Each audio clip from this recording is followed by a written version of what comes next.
Hello everyone, welcome to TSV classes. कैसे हैं आप सब लोग? आई होप कि सब बढ़िया होंगे। ठीक है, चलिए भाई एक बार सभी लोग लाइव आ जाइए, सेशन को शेयर कर दीजिए और सभी लोग बता दीजिए ऑडियो वीडियो सब क्लियर है। ठीक है, चलिए सभी लोग लाइव आइए, फटाफट से एक बार बताइए सभी लोग ऑडियो वीडियो सब क्लियर है। क्वेश्चन में आगे आ जाते हैं।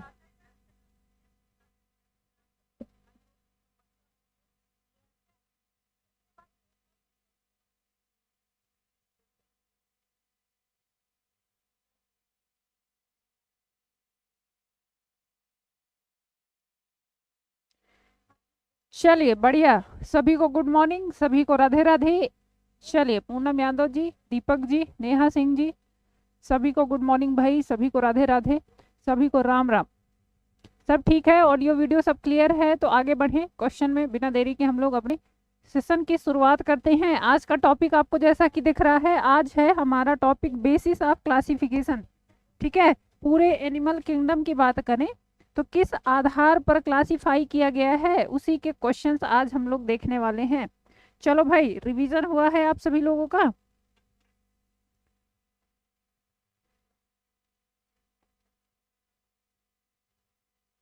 चलिए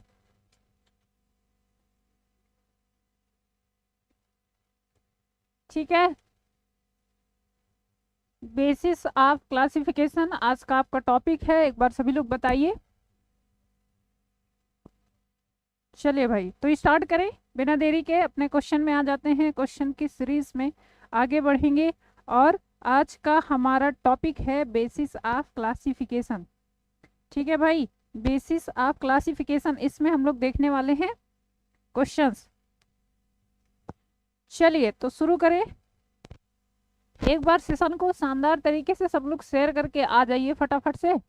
ठीक है, फिर हम लोग क्वेश्चन शुरू करते हैं। चलिए देखते हैं इस सीरीज का आपका पहला क्वेश्चन।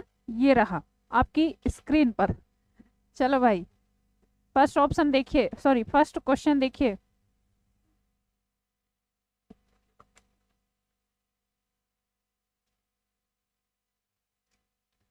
चलिए भाई, पहला क्वेश्चन है, which of the following is absent in animal cell.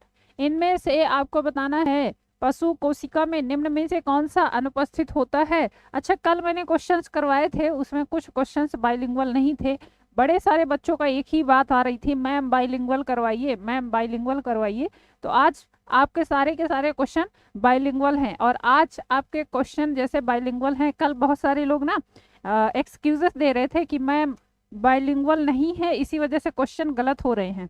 तो आज देखते हैं, आज गलत नहीं होना चाहिए आप लोग का। ठीक है भाई, आज क्वेश्चन गलत नहीं होना चाहिए। चलो, फर्स्ट ऑप्शन आपका दिया है सेल वॉल, बी ऑप्शन है माइटोकॉन्ड्रिया, सी ऑप्शन है न्यूक्लियस, या फिर राइबोसोम। इनमें से कौन सा एनिमल सेल में अब्सेंट होता है?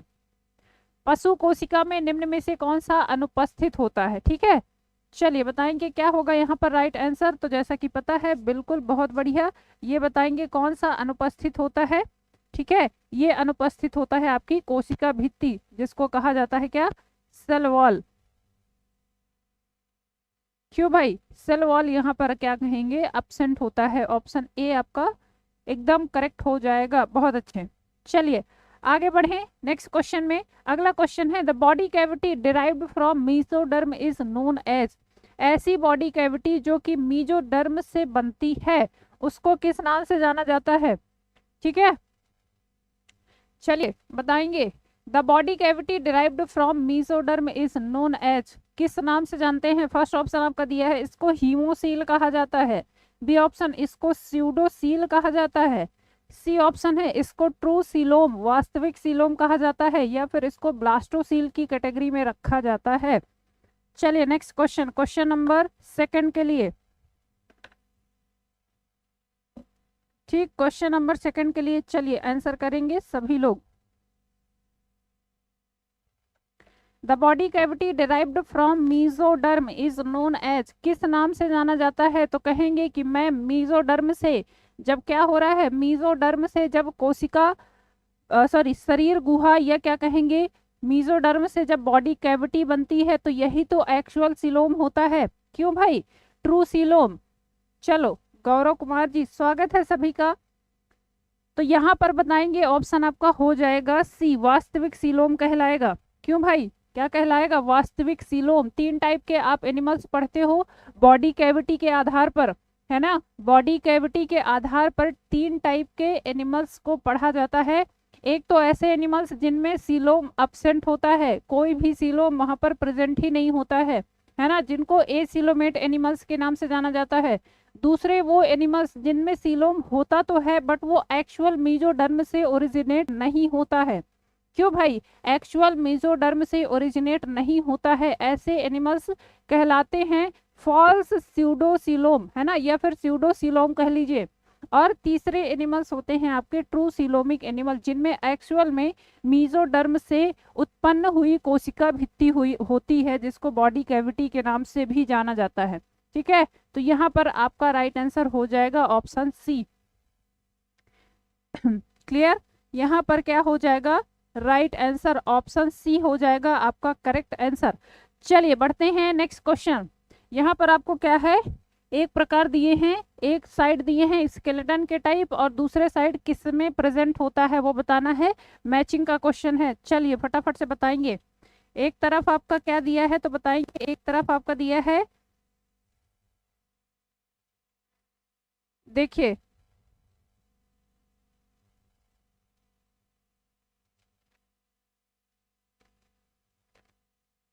चलो भाई, एक तरफ कंकाल के प्रकार दिए हैं और दूसरे साइड आपका किस में पाया जाता है ये दिया है। फर्स्ट ऑप्शन में दिया है स्पिक्यूल्स, बी ऑप्शन है आपका chitinous chitin exoskeleton, C option है calcareous plate and last option दिया है आपका एंडोस्केलेटन। इधर साइड देखिए दिया है स्पंजेस, दिया है आर्थ्रोपोडा, इकाइनोडर्मेटा एंड कॉर्डेटा। ठीक है, चलो भाई फटाफट से बताएंगे क्या होगा यहाँ पर right answer. Match the following list. ठीक, तो स्पिक्यूल्स जो कि कैल्शियम कार्बोनेट के बने होते हैं, ये हम कहाँ पर पढ़ते हैं तो बताएंगे, ये पढ़ते हैं पोरीफेरा के अंदर, जिनको स्पंजेस कहा जाता है। फर्स्ट ऑप्शन ही करेक्ट है। ठीक है, दूसरा आपका काइटिन जो कि एक्सोस्केलेटन होता है, ये होता है कीटो में, आर्थ्रोपोडा के मेंबर्स में। कैलकेरियस प्लेट ये भी बिल्कुल सही है इकाइनोडर्मेटा में, और एंडोस्केलेटन पाया जाता है आपका, जैसे कि हमारे बॉडी में जो बोन होती हैं वो एंडोस्केलेटन का पार्ट होती हैं, और ये आपको मैमल्स या फिर कॉर्डेटा के मेंबर में देखने को मिलेंगी। ठीक है, तो सारे के सारे ऑप्शन यहाँ पर आपके राइट मैच हैं। फर्स्ट सेकेंड थर्ड फोर्थ के लिए पहला दूसरा तीसरा चौथा हो जाएगा। क्लियर, ऑप्शन आपका यहाँ पर फर्स्ट ही हो जाएगा राइट आंसर। ठीक है भाई, किसी को कोई समस्या? चलिए, किसी को कोई समस्या नहीं होनी चाहिए। ठीक, आगे बढ़ जाते हैं नेक्स्ट क्वेश्चन में। चलो भैया आगे बढ़ते हैं नेक्स्ट क्वेश्चन में, आ जाइए फटाफट से।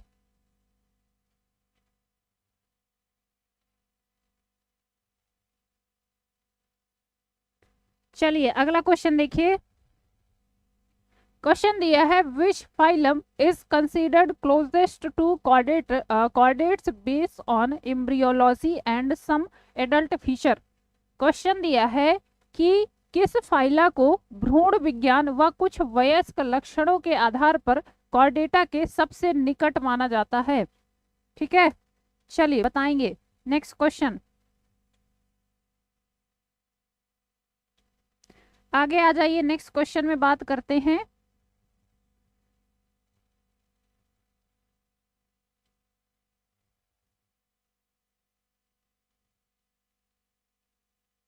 चलो भाई पढ़िए फटाफट से और जल्दी से आंसर करिए।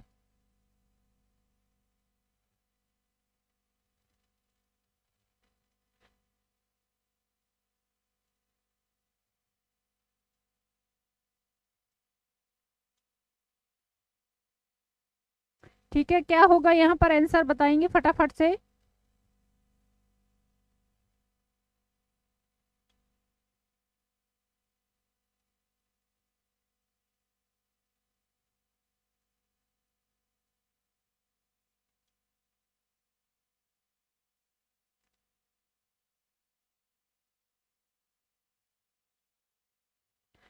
चलो फर्स्ट ऑप्शन आपका दिया है इकाइनोडर्मेटा, बी ऑप्शन आपका दिया है हेमिकॉर्डेटा, सी ऑप्शन आर्थ्रोपोडा या फिर मोलस्का हो जाएगा। यहाँ पर क्या कह रहे हैं हम, मैम को आंसर सो मैम को आंसर लेट शो होते हैं क्या?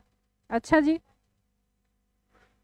हाँ चलिए बताएंगे क्या होगा यहाँ पर राइट आंसर।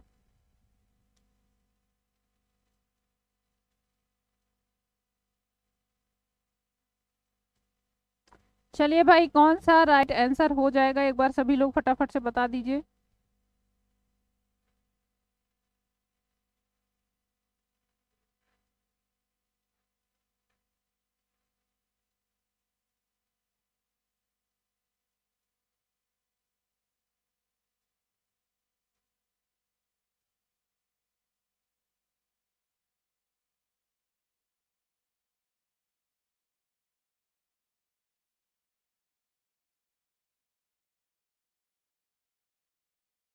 चलिए अच्छा,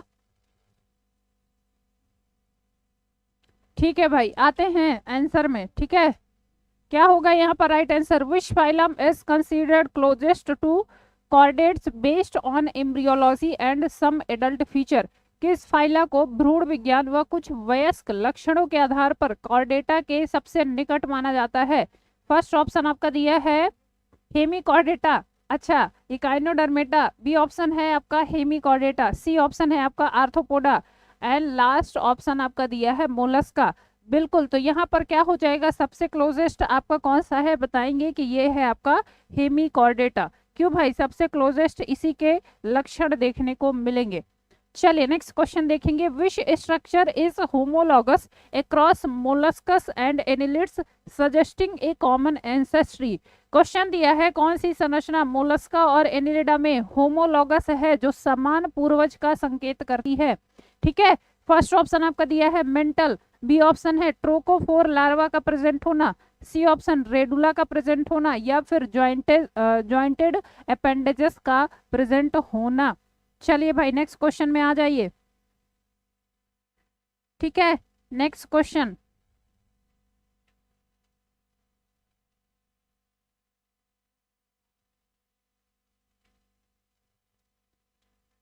चलिए नेक्स्ट क्वेश्चन में आ जाइए। Which structure is homologous across molluscs and annelids. दोनों में बताना है, मोलस्का में और क्या है, मोलस्का में और क्या है बताएंगे कि एनिलिडा में। दोनों में कौन सा एक ऐसा कॉमन एंसेस्ट्री है जो बताता है कि यहाँ पर क्या होगा, ये दोनों एक ही जगह से उत्पन्न हुए हैं, यह कॉमन एंसेस्ट्री को शो करते हैं।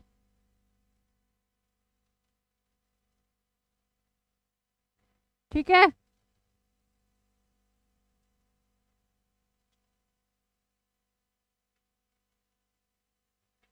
चलो भाई, तो क्या होगा, हाँ तो यहाँ पर मेंटल, अच्छा एक चीज बताओ, आर्थ्रोपोडा में कब आप मेंटल पढ़ते हो, सॉरी एनिलिड्स में कहाँ पर मेंटल पढ़ा जाता है, जरा बताइएगा। एनिलिड्स में कहाँ पर मेंटल पढ़ते हैं बताइएगा जरा।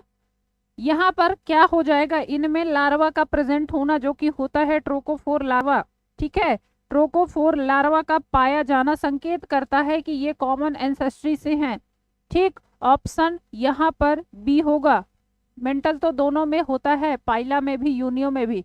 अरे भैया पहले क्वेश्चन पढ़ लो, ये आपसे पूछा है मोलस्कस और एनिलिड्स के बीच में, एनिलिडा और मोलस्का के बीच में कॉमन एंसेस्ट्री को कौन बताता है, तो ये बताएंगे कि प्रेजेंट ऑफ ट्रोकोफोर लार्वा। क्यों, क्योंकि मेंटल तो आपको केवल और केवल मोलस्कस में देखने को मिलता है। ठीक है, ये मोलस्का के एनिमल में होता है। रेडुला जो कि जीभ होती है ना, रेडुला जीभ, ये क्या होती है, टंग विथ टीथ,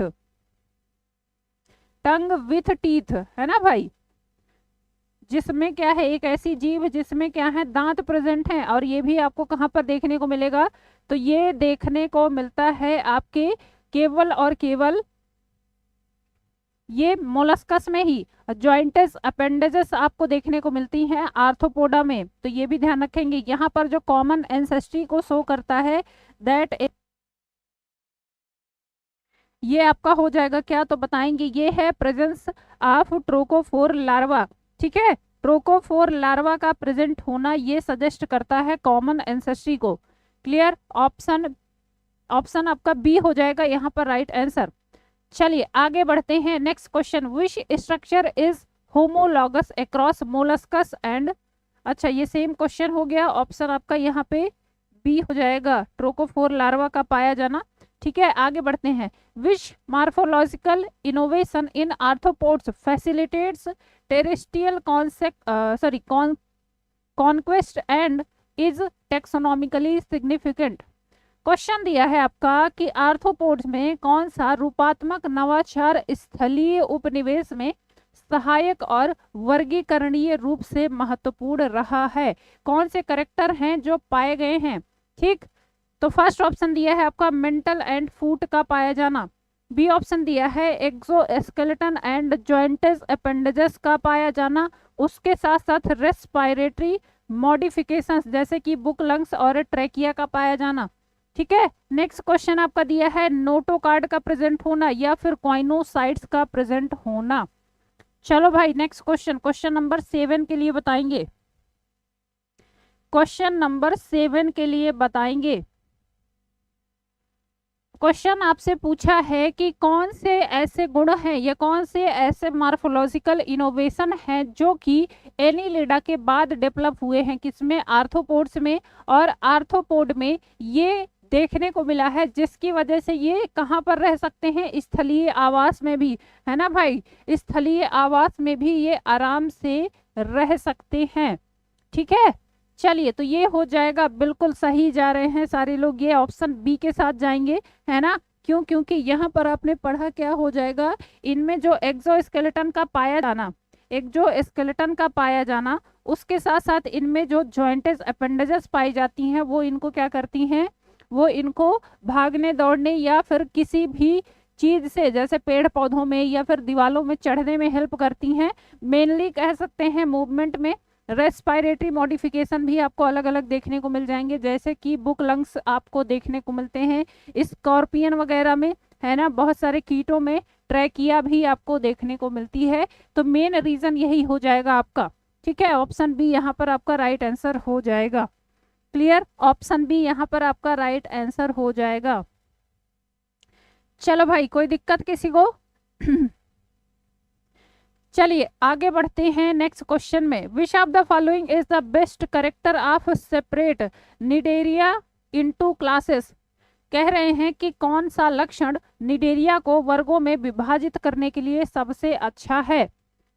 चलिए भाई next question, which of the following is the best character to separate cnidarians into classes. कौन सा लक्षण निडेरियंस को वर्गों में विभाजित करने के लिए सबसे अच्छा है। फर्स्ट ऑप्शन दिया है टाइप ऑफ सिमेट्री का होना, सममिति के प्रकार को सममिति का प्रकार होना। दूसरा दिया है polymorphism and life cycle dominance like as polyposis medusa का पाया जाना। तीसरा है प्रेजेंस ऑफ सीलोम या फिर प्रेजेंस ऑफ रेडुला। चलिए भाई नेक्स्ट क्वेश्चन, अगला क्वेश्चन बताएंगे क्या होगा यहाँ पर। नेक्स्ट क्वेश्चन,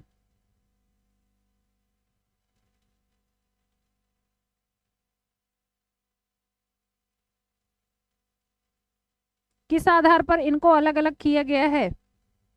ठीक है, किस आधार पर इनको अलग अलग बांटा गया है। अगेन अगर कहा जाए कि इनको अलग अलग क्या ग्रुप में बांटा गया है, तो कौन सा वो लक्षण है जिसके आधार पर इनको क्या है अलग अलग बांटा गया है। चलिए तो यहाँ पर बताएंगे, बिल्कुल ये हो जाएगा, इनमें क्या है अलग अलग स्टेजेस का पाया जाना, पॉलीमॉर्फिज्म लाइफ साइकिल का प्रेजेंट होना, जिसके आधार पर निडेरियंस को या फिर सीलेंट्रेट्स को क्या कहा जाएगा। तो बताएंगे कि ये क्या है अलग अलग, इसी वजह से इनको अलग अलग ग्रुप में बांटना पड़ा। क्यों भाई, इसी वजह से इनको अलग अलग ग्रुप में बांटना पड़ा। ठीक है, चलिए तो यहाँ पर आपका राइट आंसर हो जाएगा क्या, बताएंगे। करेक्ट आंसर आपका हो जाएगा यहाँ पर ऑप्शन बी। ठीक है, ऑप्शन बी यहाँ पर आपका राइट आंसर हो जाएगा।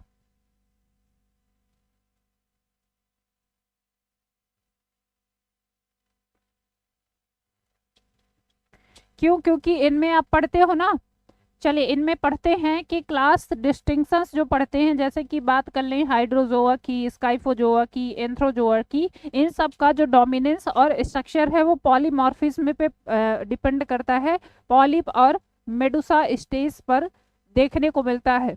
ठीक है, ऑप्शन बी आपका यहाँ पर एकदम सही हो जाएगा। क्लियर। चलिए बढ़ते हैं नेक्स्ट क्वेश्चन, आगे बढ़ते हैं। Match the following, again matching का क्वेश्चन है।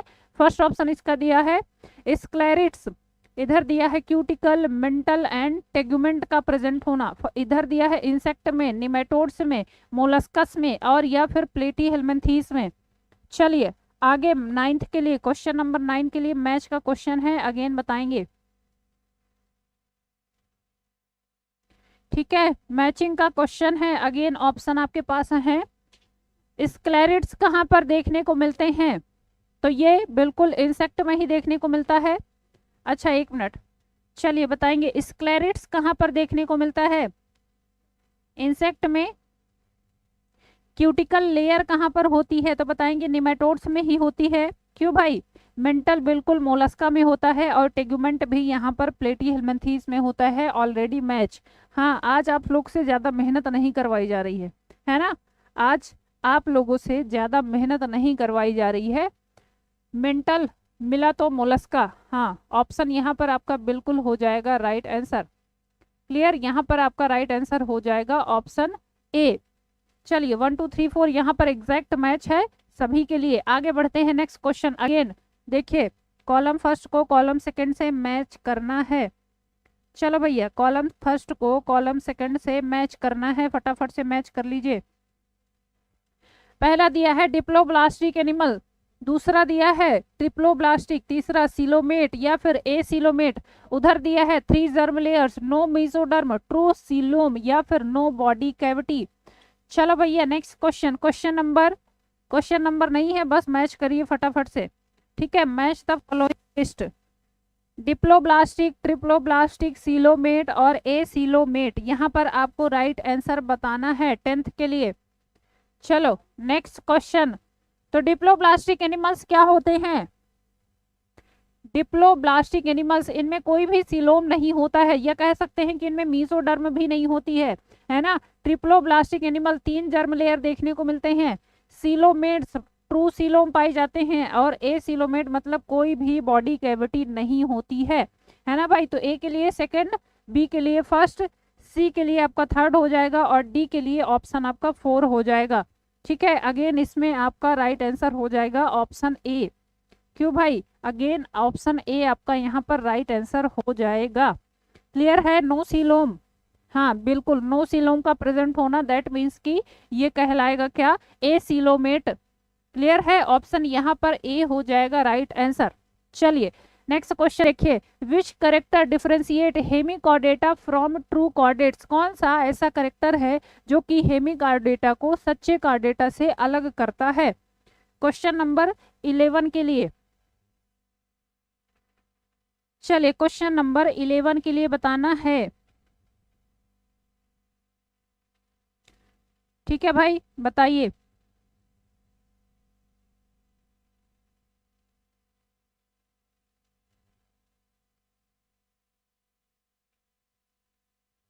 ठीक है, फर्स्ट ऑप्शन आपका दिया है presence of dorsal hollow nerve cord, dorsal खोखली नर्व कार्ड की उपस्थिति। बी ऑप्शन दिया है presence of stomochord instead of true notochord.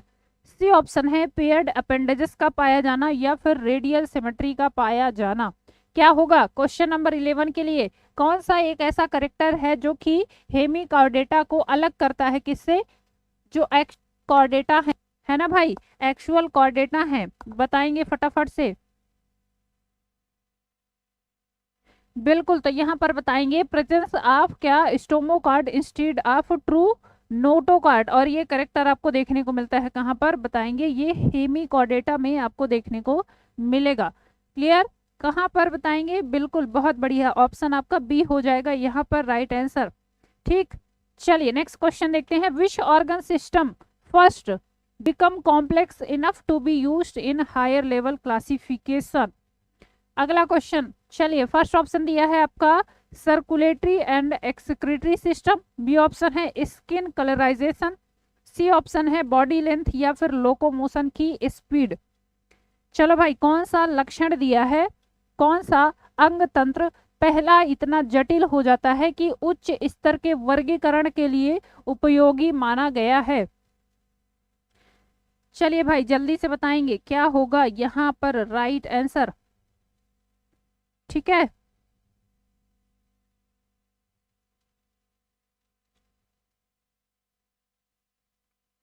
यहाँ पर क्या हो जाएगा correct right answer.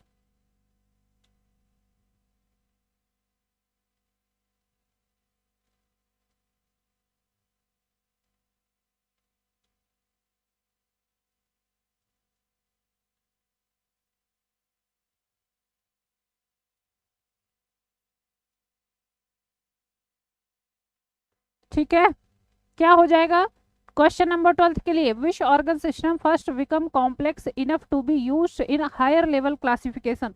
Higher level classification, आज के क्वेश्चन अच्छे हैं मैम जी, बिल्कुल अब इसी तरह के क्वेश्चन रहेंगे क्योंकि आप टॉपिक वाइज क्वेश्चन कर रहे हो, तो है ना, एक एक लाइन के क्वेश्चन नहीं मिलेंगे, अब इसी तरह के क्वेश्चन मिलेंगे आपको।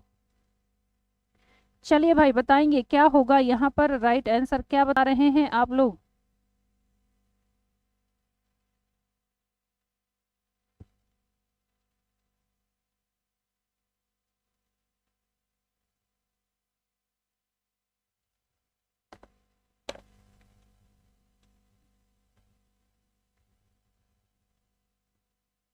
ठीक है, क्या बता रहे हैं सारे लोग, बिल्कुल, तो यहाँ पर क्या हो जाएगा, स्किन कलराइजेशन का कोई लेना देना है नहीं, बॉडी लेंथ भी नहीं होगा, लोकोमोटरी स्पीड से भी कोई लेना देना नहीं है। यहाँ पर जो आपका आंसर हो जाएगा वो है presence of circulatory and excretory system, है ना भाई। एक्सक्रेटरी सिस्टम का मैम नेक्स्ट एनसीईआरटी कब स्टार्ट करेंगी भैया, एनसीईआरटी ही तो पढ़ा रहे हैं, है ना, एनसीईआरटी के आधार पर ही तो आपके क्वेश्चंस चल रहे हैं। अब कौन सी एनसीईआरटी पढ़नी है आपको, क्यों भाई, अब कौन सी एनसीईआरटी पढ़नी है, एनसीईआरटी के आधार पे ही तो आपके क्वेश्चंस करवा रहे हैं, थोड़ा सा डेप्थ में लिए हैं क्वेश्चन, बस हो गया, बाकी आपका ऐसा कुछ नहीं है। और ठीक है, एनसीईआरटी के आधार पर ही मैंने क्वेश्चन रखे हैं और टॉपिक वाइज आपका पहला स्टार्टिंग यहीं से होगा।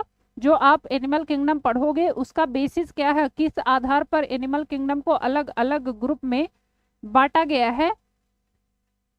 ये छोटी अच्छा ये कौन है भाई,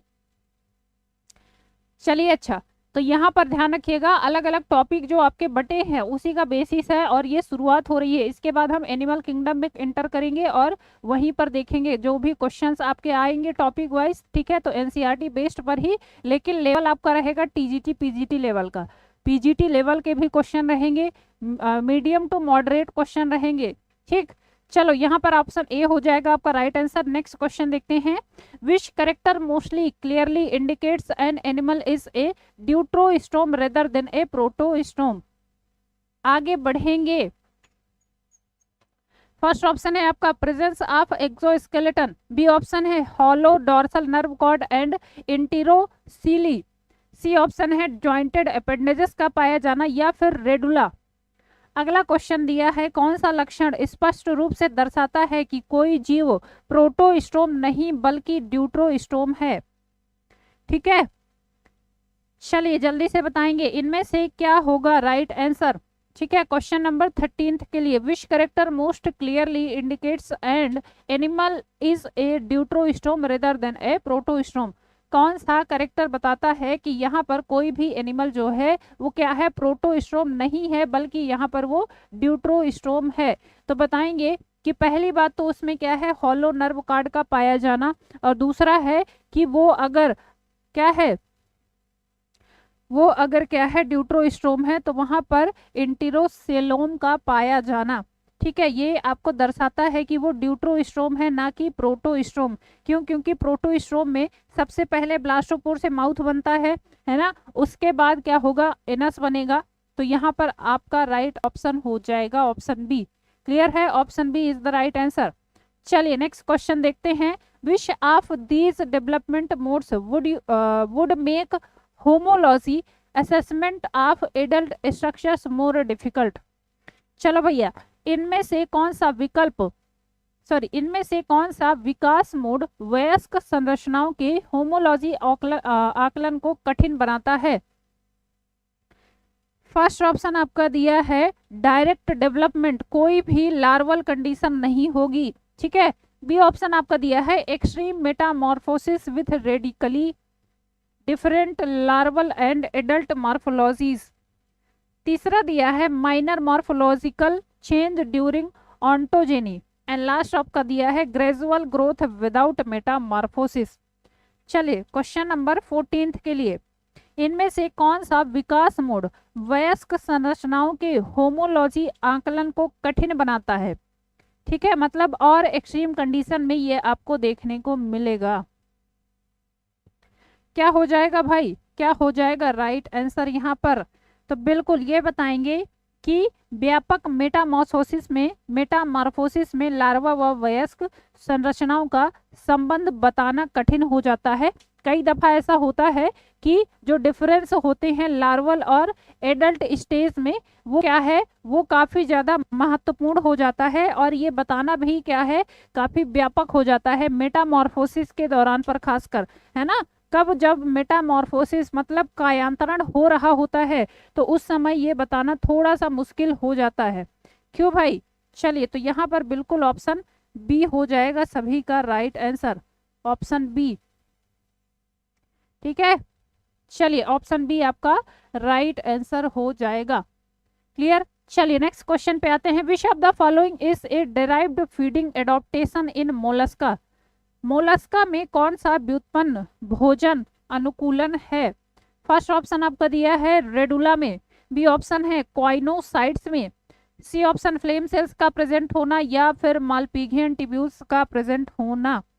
चलिए भाई, मोलस्का में कौन सा डेराइव्ड भोजन अनुकूलन है, मतलब कि जिससे वो फूड को पकड़ कर खाता है। नेक्स्ट क्वेश्चन, क्वेश्चन नंबर 15 के लिए, विच of the following is a derived feeding adaptation in molluscs? Mollusca में बताएंगे बिल्कुल। तो अभी हमने देखा इनमें जीभ पाई जाती है ना, जिसमें टीथ होते हैं। रेडुला एक ऐसी जीभ है जिसमें क्या है, दांत पाए जाते हैं। जीभ जो कि कैसी संरचना होती है, जीभ में ही क्या होते हैं, जीभ विथ कह सकते हैं टीथ, है ना। एक ऐसी जीभ होती है जिसमें दांत प्रेजेंट होते हैं और इसी से ये भोजन पकड़कर खाते हैं। क्लियर? ऑप्शन आपका ए हो जाएगा राइट आंसर। ठीक है भाई, आगे बढ़ते हैं नेक्स्ट क्वेश्चन। चलो अगेन मैचिंग का क्वेश्चन है, फटाफट से देखिए सारे लोग और मैच करिए। बुक लंग्स कहाँ पर होते हैं? ट्रैकियल सिस्टम किस में होता है? ठीक है। तीसरा दिया है गिल्स किस में पाए जाते हैं एंड क्यूटिनस रेस्पिरेशन कहाँ पर होता है? फर्स्ट ऑप्शन दिया है इधर एरेक्निडा, इंसेक्टा, मोलस्का और एनिलिडा। चलो बिना देरी के फटाफट से मैच करेंगे नेक्स्ट क्वेश्चन, बिना देरी के फटाफट से मैच करेंगे नेक्स्ट क्वेश्चन को। बुक लंग्स दिया है, ट्रैकियल सिस्टम कहाँ पर पाया जाता है, गिल्स कहाँ पर पाए जाते हैं और क्या है, क्यूटिनस रेस्पिरेशन कहाँ पर होता है। ठीक है, तो यहाँ पर बताएंगे 1 2 3 4 वाले। चलो भैया आ जाओ जल्दी से। हाँ, बुक लंग्स आपके कहाँ पर होते हैं? चलो ये सीधे सीधे मैच ही हो गए हैं सारे क्वेश्चन, है ना। आज तो आप लोग को मेहनत ही नहीं करनी पड़ रही है। क्यों भाई? आज तो आप लोगों को मेहनत ही नहीं करनी पड़ रही है। बुक लंग्स आपके एरेक्निडा में पाए जाते हैं, ट्रैकियल सिस्टम बिल्कुल इंसेक्ट में देखने को मिलता है, गिल्स आपके पाए जाते हैं कहाँ पर, तो कहेंगे मोलस्कस में, और क्यूटिनस रेस्पिरेशन एनिलिडा में देखने को मिलता है।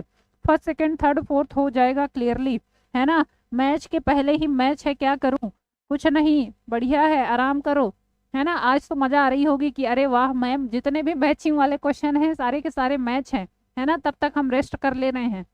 चलो भैया यहाँ पर ऑप्शन हो जाएगा A, first second third fourth, first second third fourth सारे के सारे मैच वाले क्वेश्चन आज तो हमको एकदम ऐसे मिल रहे हैं कि एकदम लिखे लिखाए आंसर मिल रहे हैं। काश ऐसा पेपर में भी मिल जाए, है ना भाई। क्यों, काश ऐसा पेपर में भी मिल जाए कि सीधे एक ऑप्शन देखें और लगे कि हाँ भैया ये तो मैच का मैच ही है, चलो फटाफट से लगाओ और आगे बढ़ो, है ना। चलिए अच्छा आगे बढ़ते हैं नेक्स्ट क्वेश्चन। हाँ, मैच करने में अच्छा लगता है, क्यों? क्योंकि यहाँ पर मैच करना नहीं पड़ रहा है। आज आपके सारे ऑप्शन आपको मैच मैच मिल रहे हैं, फुल फुल मजे मिल रहे हैं। हाँ नेहा जी, चले अच्छा next question. Which embryonic germ layer give rise to the circulatory system in triploblastic animals. आगे बढ़ते हैं नेक्स्ट क्वेश्चन में, बेटा जल्दी आ जाते हैं। चलो आज बातें नहीं होंगी, आज केवल और केवल क्वेश्चन होंगे, ठीक है। Which embryonic germ layer give rise to the circulatory system in triploblastic animal. Triploblastic animal में कौन सी जर्म लेयर से क्या होता है, सर्कुलेटरी सिस्टम बनता है, श्वसन तंत्र, सॉरी परिसंचरण तंत्र, है ना, ब्लड सर्कुलेटरी सिस्टम। एक्टोडर्म से बनता है, एंडोडर्म से बनता है, मीजोडर्म से बनता है, या फिर ब्लास्टोडर्म से बनता है। चलिए भैया फटाफट से बताएंगे, ठीक है, क्या होगा यहाँ पर राइट आंसर। चलो तो मीजोडर्म से ही आपकी मांसपेशियां वगैरह बनती हैं, है ना, और मीजोडर्म से ही आपका परिसंचरण तंत्र भी क्या है, बनता है। ऑप्शन आपका बिल्कुल सी हो जाएगा राइट आंसर, ठीक है, ऑप्शन सी हो जाएगा राइट आंसर। चलिए नेक्स्ट क्वेश्चन देखते हैं। Which character is use to distinguish Nematoda from Platyhelminthes. Nematoda को प्लेटीहेल्मिन्थीज से अलग करने के लिए कौन सा लक्षण प्रयोग होता है। आ जाइए नेक्स्ट क्वेश्चन, क्वेश्चन नंबर 17 में, निम्न में से बताना है कौन सा ऐसा लक्षण प्रयोग होता है निमेटोडा को प्लेटीहेल्मिन्थीज से अलग करने के लिए, ठीक है। फर्स्ट ऑप्शन आपका है यहाँ पर प्रेजेंस ऑफ ट्रिप्लोब्लास्टिक बॉडी, ठीक। बी ऑप्शन आपका दिया है बॉडी कैविटी स्यूडोसिलोमेट इन नेमाटोड्स वर्सेस एसिलोमेट इन फ्लैटवर्म्स। सी ऑप्शन दिया है प्रेजेंस ऑफ कॉइनोसाइट्स, या फिर क्या दिया, अच्छा लास्ट ऑप्शन आपको दिख नहीं रहा है, लास्ट ऑप्शन है टेगमेटाइजेशन, टेगमेटाइजेशन का प्रेजेंट होना। चलो अच्छा बताओ फटाफट से। अमृता जी बोल रही हैं बी को लगा दिया जाए मैम। अच्छा भैया, और बाकी लोग भी बता दीजिए अमृता जी की बात को कितने लोग सपोर्ट कर रहे हैं, है ना। वो केबीसी में एक वो आता है ना, क्या बोलते हैं उसको, सपोर्ट वाला, कि और कौन कौन इनके साथ है, क्या बोलते हैं उसको, कौन सा वो दिया जाता है, पब्लिक वाला, पब्लिक बूथ। हाँ चलो भैया, और पब्लिक बूथ आंसर करो, पब्लिक बूथ और आंसर करे। चलिए तो यहाँ पर सारे जा रहे हैं अमृता जी के साथ, बहुत बढ़िया। तो चलो भैया आपका ऑप्शन बिल्कुल सही होता है और यहाँ पर आप जीतते हैं केवल और केवल 1 नंबर, केवल और केवल एक मार्क्स आप जीतते हैं यहाँ पे, ठीक है, केवल और केवल आप 1 मार्क्स यहाँ पर जीतते हैं। अब हम 7 करोड़ तो दे नहीं सकते हैं, क्यों भाई, हाँ 7 करोड़ तो दे नहीं सकते हैं, तो हम केवल और केवल 1 नंबर देंगे आपको, ठीक चलिए तो यहाँ पर हो जाएगा कि क्या होता है प्लेटीहेल्मिन्थीज को और निमेटोडा मतलब एस्केहेल्मिन्थीज को कौन सी चीज अलग करती है। तो यहाँ पर बताएंगे कि इनमें प्लेटीहेल्मिन्थीज में आप पढ़ते हो स्यूडोसीलोम का प्रेजेंट होना होता है ना, नहीं सॉरी बॉडी कैविटी का प्रेजेंट होना, जैसे कि स्यूडोसिलोमेट आपको निमेटोड्स में देखने को मिलता है, एस्केहेल्मिन्थीज में एस्केरिस में देखने को मिलता है, और जो एसिलोमेट एनिमल्स होते हैं वो फ्लैटवर्म्स कहलाते हैं। प्लेटीहेल्मिन्थीज के मेंबर्स में कोई भी सीलोम नहीं पाई जाती है ना भाई। चलो तो सारे लोग का जवाब सही है और सभी लोग को मिलते हैं 1 नंबर लवी मैम की तरफ से, 1 से 2 नंबर मैम, हाँ चलो अच्छा 2 नंबर भी दे दिए जाएंगे, ठीक है। चलो आगे बढ़े नेक्स्ट क्वेश्चन पे, देखिए which character is used to separate Annelida from Arthropoda. इनमें से बताना है कौन सा लक्षण एनेलिडा को आर्थ्रोपोडा से अलग करने में प्रयोग होता है। फर्स्ट ऑप्शन आपका दिया है presence of joints appendages, joints appendages का प्रेजेंट होना। दूसरा दिया है आपका मेटामेरिक सेगमेंटेशन का पाया जाना। तीसरा है बाइलेटरल सिमेट्री का पाया जाना, या फिर रेडियल सिमेट्री का पाया जाना। चलो भैया बताओगे क्या होगा यहाँ पर राइट आंसर। क्वेश्चन कैसे हैं आज क्वेश्चन कैसे हैं एक बार बताइए, मजा आ रही है क्वेश्चन करने में, एक बार फटाफट से बताइए मजा आ रही है क्वेश्चन करने में, ठीक है। आज सारे मिक्स क्वेश्चन रखा गया है, कुछ नॉर्मल क्वेश्चन भी हैं, कुछ मॉडरेट वाले भी हैं और कुछ हाई लेवल के क्वेश्चन भी हैं, ठीक है, जिससे क्या है आपका सारा का सारा लेवल इसी में कवर हो जाएगा। एक टॉपिक में हम कोशिश करेंगे कि ऐसे ही क्वेश्चन रखे जाएं। क्यों भाई मजा आ रही है ना क्लास में, कुछ ऐसे आंसर आ रहे हैं जिसमें क्या है एकदम से सीधे सीधे हैं तो फटाफट से बता दे रहे हैं, कुछ में पोल लगानी पड़ रही है, कुछ में क्या है 2 नंबर लेने पड़ रहे हैं कुछ में क्या है 1 नंबर ही मिल रहा है, कुछ में मिल ही नहीं रहा है। क्यों भाई? चलिए अच्छा बढ़ते हैं नेक्स्ट क्वेश्चन में। आइए देखते हैं, which character is use to separate Annelida from Arthropoda. अच्छा, एनिलिडा और आर्थ्रोपोडा को कौन अलग करता है? आज मस्त है, कल तो मैं चली गई थी, कल बोर हो गई थी क्लास में। अच्छा नेहा जी, कल आपको दिक्कत हो रही थी कि इंग्लिश वाला मैम पढ़ा रही हैं, हिंदी में नहीं बता रही हैं, है ना? तो आज आपके लिए स्पेशली, देखिए कितना ध्यान रखते हैं आप लोग का, थोड़ी सी भी बात होती है तो हम एकदम से क्या है आपकी बात तुरंत मान लेते हैं। नेहा सिंह जी का कल कहना था कि मैम हिंदी में भी ले आइए, तो आज हम हिंदी के साथ उपस्थित हैं। ठीक है भाई, चलिए अच्छा बताएंगे क्या होगा यहाँ पर राइट आंसर। कौन सा लक्षण है जो कि एनिलिडा और आर्थ्रोपोडा को अलग करता है? तो एनिलिडा में आपको नहीं पाए जाते हैं जॉइंटेस अपेंडेजेस, जबकि आपको ये आर्थ्रोपोडा में देखने को मिलते हैं। मेटामेरिक सेगमेंटेशन बिल्कुल पाया जाता है दोनों में, है ना? मेटामेरिक सेगमेंटेशन आप आर्थ्रोपोड्स में भी पढ़ते हो और क्या है एनिलिड्स में भी पढ़ते हैं। बाइलेटरल सिमेट्री और रेडियल सिमेट्री का कोई लेना देना यहाँ पर है नहीं, तो यहाँ पर आपका राइट आंसर हो जाएगा ऑप्शन ए। क्यों भाई? चलिए नेक्स्ट क्वेश्चन पे आ जाते हैं। Which excretory structure is a typical of arthropods and insects. Arthropods में बताना है कि कौन सा उत्सर्जन संरचना आर्थ्रोपोड और कीटों में सामान्यतः पाया जाता है। हाँ, आज के क्वेश्चन दिमाग खिलाने वाले हैं और एग्जाम ओरिएंटेड भी हैं। ऐसे ही क्वेश्चन आपके रहेंगे क्योंकि आपके एग्जाम में ऐसे ही क्वेश्चन पूछे जाने हैं। चलो, कौन सा उत्सर्जन संरचना आर्थ्रोपोड और कीटों में सामान्यतः देखने को मिलता है? प्रोटोनेफ्रीडिया, मेटानेफ्रीडिया, मालपिघियन ट्यूब्यूल्स या फिर kidney. Next question, question number 20 के लिए, कौन सा उत्सर्जन संरचना आर्थ्रोपोडा और कीटों में सामान्यतः देखने को मिलता है ना? एक्सक्रीटरी ऑर्गन के लिए तो बताएंगे ये पाया जाता है, क्या होगा? बिल्कुल ये पाया जाता है आपका क्या, मालपिघियन ट्यूब्यूल्स का पाया जाना। क्यों भाई? मालपिघियन ट्यूब्यूल्स का पाया जाना बेसिक करेक्टर है फाइलम आर्थ्रोपोडा के लिए। ठीक है, फाइलम आर्थ्रोपोडा के लिए ऑप्शन आपका सी हो जाएगा राइट आंसर। नेक्स्ट क्वेश्चन पे आ जाते हैं फटाफट से बिना देरी के। Which of the following best define tegument tegumentization, इनमें से टेगमेटाइजेशन को सबसे अच्छा परिभाषित कौन करता है? चलिए भाई नेक्स्ट क्वेश्चन।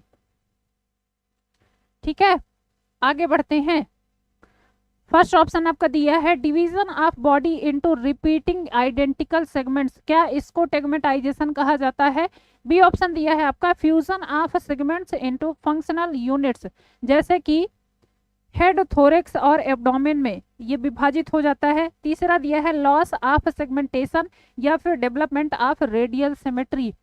टेगमेटाइजेशन का सबसे अच्छा कौन सा परिभाषित कर सकता है, यहाँ पे जल्दी से बताएंगे।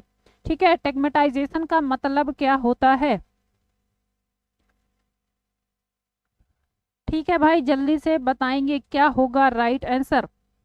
तो भैया क्या होगा यहाँ पर बताएंगे कि 3 पार्ट में अलग अलग क्या है डिवाइड करना, या फिर 3 पार्ट के अलावा भी कह सकते हो, और ये तीनों पार्ट आपस में क्या हो, फ्यूज हो, है ना भाई? जैसे कि कीटों में आप पढ़ते हो, इंसेक्ट में पढ़ते हैं, उनमें हेड, थोरेक्स और क्या है एब्डोमेन का पाया जाना, और ये अलग अलग नहीं होते, एक दूसरे से जुड़े हुए होते हैं, इसीलिए इसको कहा जाता है क्या कि ये टेगमेटाइजेशन को परिभाषित करता है। बिल्कुल आर्थ्रोपोडा में देखने को मिलता है, कीटों में देखने को मिलता है। ऑप्शन बी हो जाएगा सभी लोगों का सही आंसर।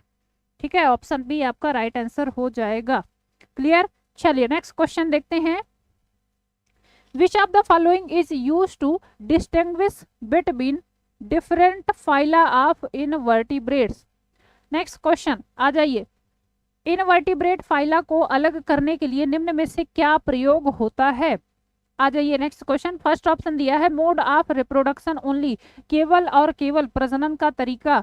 बी ऑप्शन आपका दिया है level of organisation like as germ layer, body cavity, symmetry, ये सारी चीजें। तीसरा दिया है कलर एंड हैबिटेट, रंग और आवास का पाया जाना। एंड लास्ट ऑफ का दिया है इकोनॉमिक इंपॉर्टेंस का पाया जाना। वर्टिब्रेट्स और इनवर्टिब्रेट्स फाइलम को अलग अलग करने में किसका रोल है, किस आधार पर? जिसका अभी आपने पढ़ा कि भैया हम क्या है, हम किस आधार पर, बेसिस क्या है क्लासिफिकेशन का, है ना, किस आधार पर अलग अलग उनको अलग करके अलग अलग फाइलम में या अलग अलग ग्रुप में रखा गया है। चलिए भाई बताएंगे क्या होगा। तो बिल्कुल यहाँ पे क्या है, लेवल ऑफ ऑर्गेनाइजेशन जो कि आपको देखने को मिलता है। लाइक एज इनका जर्म लेयर क्या है ना, इनमें जर्म लेयर क्या है, डिप्लोब्लास्टिक है कि ट्रिप्लोब्लास्टिक है, 2 जर्म लेयर वाले होते हैं या फिर 3 जर्म लेयर वाले होते हैं। बॉडी कैविटी का प्रेजेंट होना मतलब कि जैसे कि सिलोमेट है, इसिलोमेट है या फिर स्यूडोसिलोमेट हैं, या फिर कह सकते हैं इनमें जो सिमेट्री पाई जाती है लाइक एज रेडियल सिमेट्री हो गई या फिर बाइलेटरल सिमेट्री हो गई, तो इन सब के आधार पर ही अलग अलग ग्रुप में इनको बांटा गया है। ठीक है भाई, चलिए तो यहाँ पर क्या हो जाएगा, बिल्कुल बहुत बढ़िया, सारे लोग जा रहे हैं सही। Which of the following is used to differentiate between invertebrates. Invertebrates को अलग अलग कहाँ पर डिवाइड किया गया है, तो यहाँ पर बताएंगे इनके level of organisation like as germ layer का प्रेजेंट होना, बॉडी कैविटी का प्रेजेंट होना, बॉडी सिमेट्री का देखना, ये सारी चीजें इसके अंतर्गत आ जाती हैं। ठीक है, मेन यही उद्देश्य ही है किसका, सॉरी मेन यही क्या है, एक करेक्टर ही है जिसके आधार पर अलग अलग ग्रुप में इनको बांटा गया है। ठीक है भाई, चलिए आगे बढ़ते हैं नेक्स्ट क्वेश्चन में। हाँ, लेवल ऑफ ऑर्गेनाइजेशन, बिल्कुल लेवल ऑफ ऑर्गेनाइजेशन की भी बात होती है, सेलुलर लेवल से लेके ऑर्गन सिस्टम लेवल तक। बहुत अच्छे, ठीक है। चलिए अच्छा, अगला क्वेश्चन है मैचिंग का, अगेन क्वेश्चन है एसिलोमेट, स्यूडोसिलोमेट, साइजोसिलोम या फिर इंटीरोसिलोम। इधर दिया है flat worms, round worms, arthropoda and Echinodermata. चलो भैया अगेन आपका मैचिंग का क्वेश्चन आ गया है और खुश हो गए सारे लोग, क्योंकि मैचिंग के क्वेश्चन में तो मैम आज सीधे सीधे क्वेश्चन रखी हैं, है ना, और हमको एकदम से अच्छे अच्छे क्वेश्चन मिल जा रहे हैं और मैच वाले क्वेश्चन मिल जा रही हैं। हाँ वही बात है, आज तो बच्चों के मजे ही मजे हो गए। एसिलोमेट एनिमल्स पाए जाते हैं, इनको कहा जाता है फ्लैट वर्म्स, है ना भैया, फ्लैट वर्म्स या प्लेटी हेलमिंथीज वाले एनिमल्स। उसके बाद स्यूडोसिलोमेट्स बिल्कुल राउंड वर्म्स कहलाते हैं, एस्के हेलमिंथीज। साइजोसिलोम होता है आपका आर्थ्रोपोडा में और इंटीरोसिलोम आपका पाया जाता है इकाइनोडर्मेटा में। ठीक है, आज तो बड़े मजे हो गए, क्यों भाई, सारे लोग के मैचिंग वाले जितने क्वेश्चन हैं एग्जैक्टली सब मैच क्वेश्चन ही आ रहे हैं। आज सारे बच्चों का कह रहे हैं मैम कुछ क्वेश्चन तो आप कठिन लाई हैं, लेकिन ये मैचिंग वाले क्वेश्चन करने में बहुत मजा आ रहा है। क्यों भाई, क्योंकि ऑलरेडी मैच्ड हैं सारे। चलो मैच्ड की बात नहीं है, बस ये ध्यान दीजिए आपका रिवीजन होना चाहिए, है ना भाई, रिवीजन होना चाहिए, ये तो बदलते रहते हैं। ठीक, चलिए तो यहाँ पर ऑप्शन ए हो जाएगा आपका राइट आंसर। क्लियर, चलो नेक्स्ट क्वेश्चन पे देखते हैं। अगेन मैचिंग का क्वेश्चन है प्रोटोस्टोम, ड्यूट्रोस्टोम, स्पाइरल क्लीवेज कहाँ पर होता है एंड रेडियल क्लीवेज कहाँ पर होता है। उधर दिया है माउथ फ्रॉम ब्लास्टोपोर, ठीक है, माउथ फ्रॉम ब्लास्टोपोर। सेकंड दिया है anus from blastopore. Spiral cleavage के लिए दिया है मोलस्का एंड इकाइनोडर्मेटा। चलो भैया क्वेश्चन नंबर क्या है, क्वेश्चन नंबर आपका दिया है 24 के लिए। हाँ भाई, तो यहाँ पे भी आपका ऑलरेडी मैच है। ड्यूट्रोस्टोम वो एनिमल्स होते हैं जिनमें क्या होता है, ब्लास्टोपोर से सबसे पहले एनस डेवलप होता है। प्रोटोस्टोम वो एनिमल होते हैं जिनमें ब्लास्टोपोर से सबसे पहले माउथ डेवलप होता है। स्पाइरल क्लीवेज आपके मोलस्कस में होता है और रेडियल क्लीवेज नो डाउट यहाँ पर इकाइनोडर्मेटा में देखने को मिलता है। ठीक है, चलो आज मैंने सारे क्वेश्चन आपके लिए मैच वाले रखे हैं, तो मैच वालों के लिए आज ये आपका गिफ्ट हो गया है ना, मैम मैच्ड क्वेश्चन।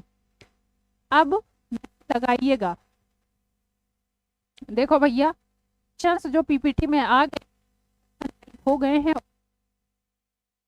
हमारा काम है आपको बताना।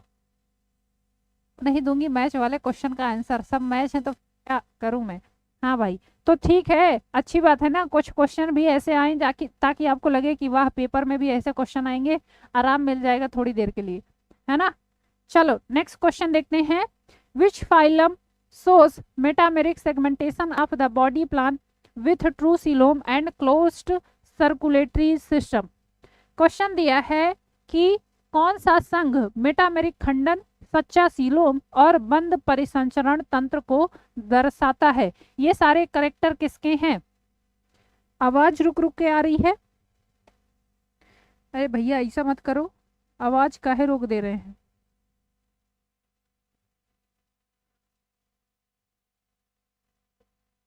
एक बार चेक करते हैं, आवाज नहीं आ रही है। ठीक है बेटा, आवाज तो ठीक है यार, एक बार सब लोग बता दीजिए। वॉइस क्लियर नहीं है क्या, एक बार बताइए सभी लोग, बताइए फट से जल्दी से, वॉइस क्लियर नहीं है। आ तो रही है, हाँ आ रही है भाई, वॉइस वॉइस आ तो रही है, एक बार बताइए फटाफट से थंबनेल, सभी लोग बताइए। वो तो आपको पता होगा मैम, कहाँ रुक जा रही है आवाज। अरे बेटा अमृता जी, कहीं नहीं रुक रहे हैं, कंटिन्यू तो बोल रहे हैं, आप लोग रुकने कहाँ दे रहे हो। चलिए सब क्लियर है, राजेश यादव जी क्लियर है, चौहान सानू चौहान जी सब तो सही है भाई। देखो डिस्टर्ब मत करो, क्लास में बहुत अच्छी क्लास चल रही है, ठीक है, डिस्टर्ब मत किया जाए, है ना। आप लोग थक जाते हो तो फिर बहाने मारने लगते हो, मैम वॉइस नहीं आ रही है, मैम वीडियो नहीं आ रहा है, मैम ये नहीं हो रहा है, मैम वो नहीं हो रहा है, मैम अपना स्टूडियो चेक करने लगती हैं कि सच में खराब हो गया क्या। हाँ, अब देखो कुछ लोग कह रहे हैं मैम थोड़ा लेफ्ट में हो जाइए फिर सब सही हो जाएगा। भैया लेफ्ट राइट ही कर रहे हैं, लो कहाँ चले जाए हैं। चलो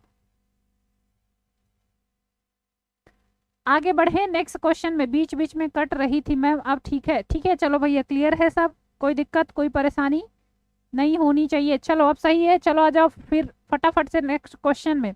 कौन से फाइलम में क्या है, मेटामेरिक सेगमेंटेशन का मतलब होता है एक्चुअल सेगमेंटेशन का प्रेजेंट होना, है ना भाई, एक्चुअल सेगमेंटेशन का प्रेजेंट होना।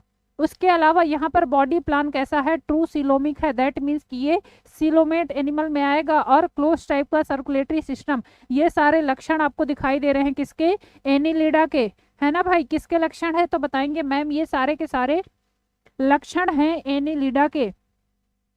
जैसे कि अर्थवर्म की बात कर लें, है ना, अर्थवर्म की बात कर लें, ये सारे लक्षण आपको दिखाई देंगे, क्लियर, अर्थवर्म में या फिर एनिलिड्स के करेक्टर हैं, क्लियर।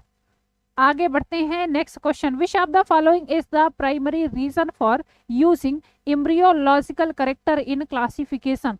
क्वेश्चन दिया है वर्गीकरण में भ्रूणीय लक्षणों का प्रयोग करने का प्राथमिक कारण क्या था।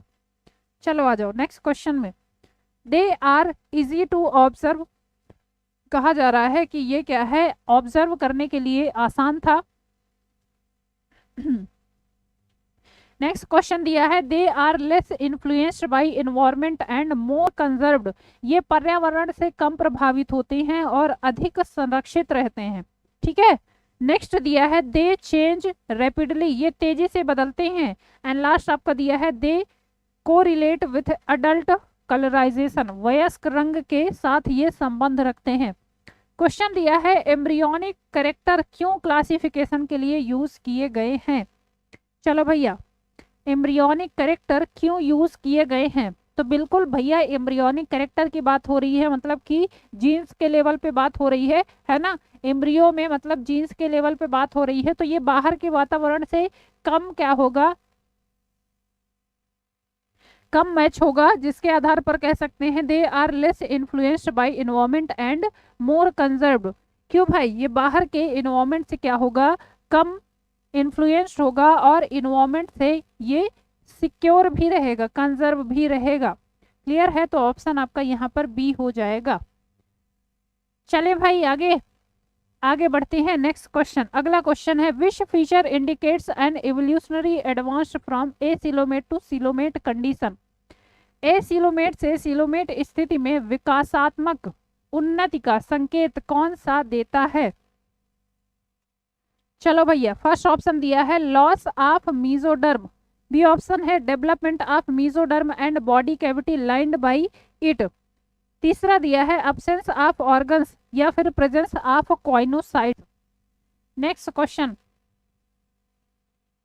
आगे बढ़िए नेक्स्ट क्वेश्चन फटाफट से, which feature indicates an evolutionary advance from A coelomate to coelomate condition, क्या हो जाएगा राइट आंसर, ठीक है।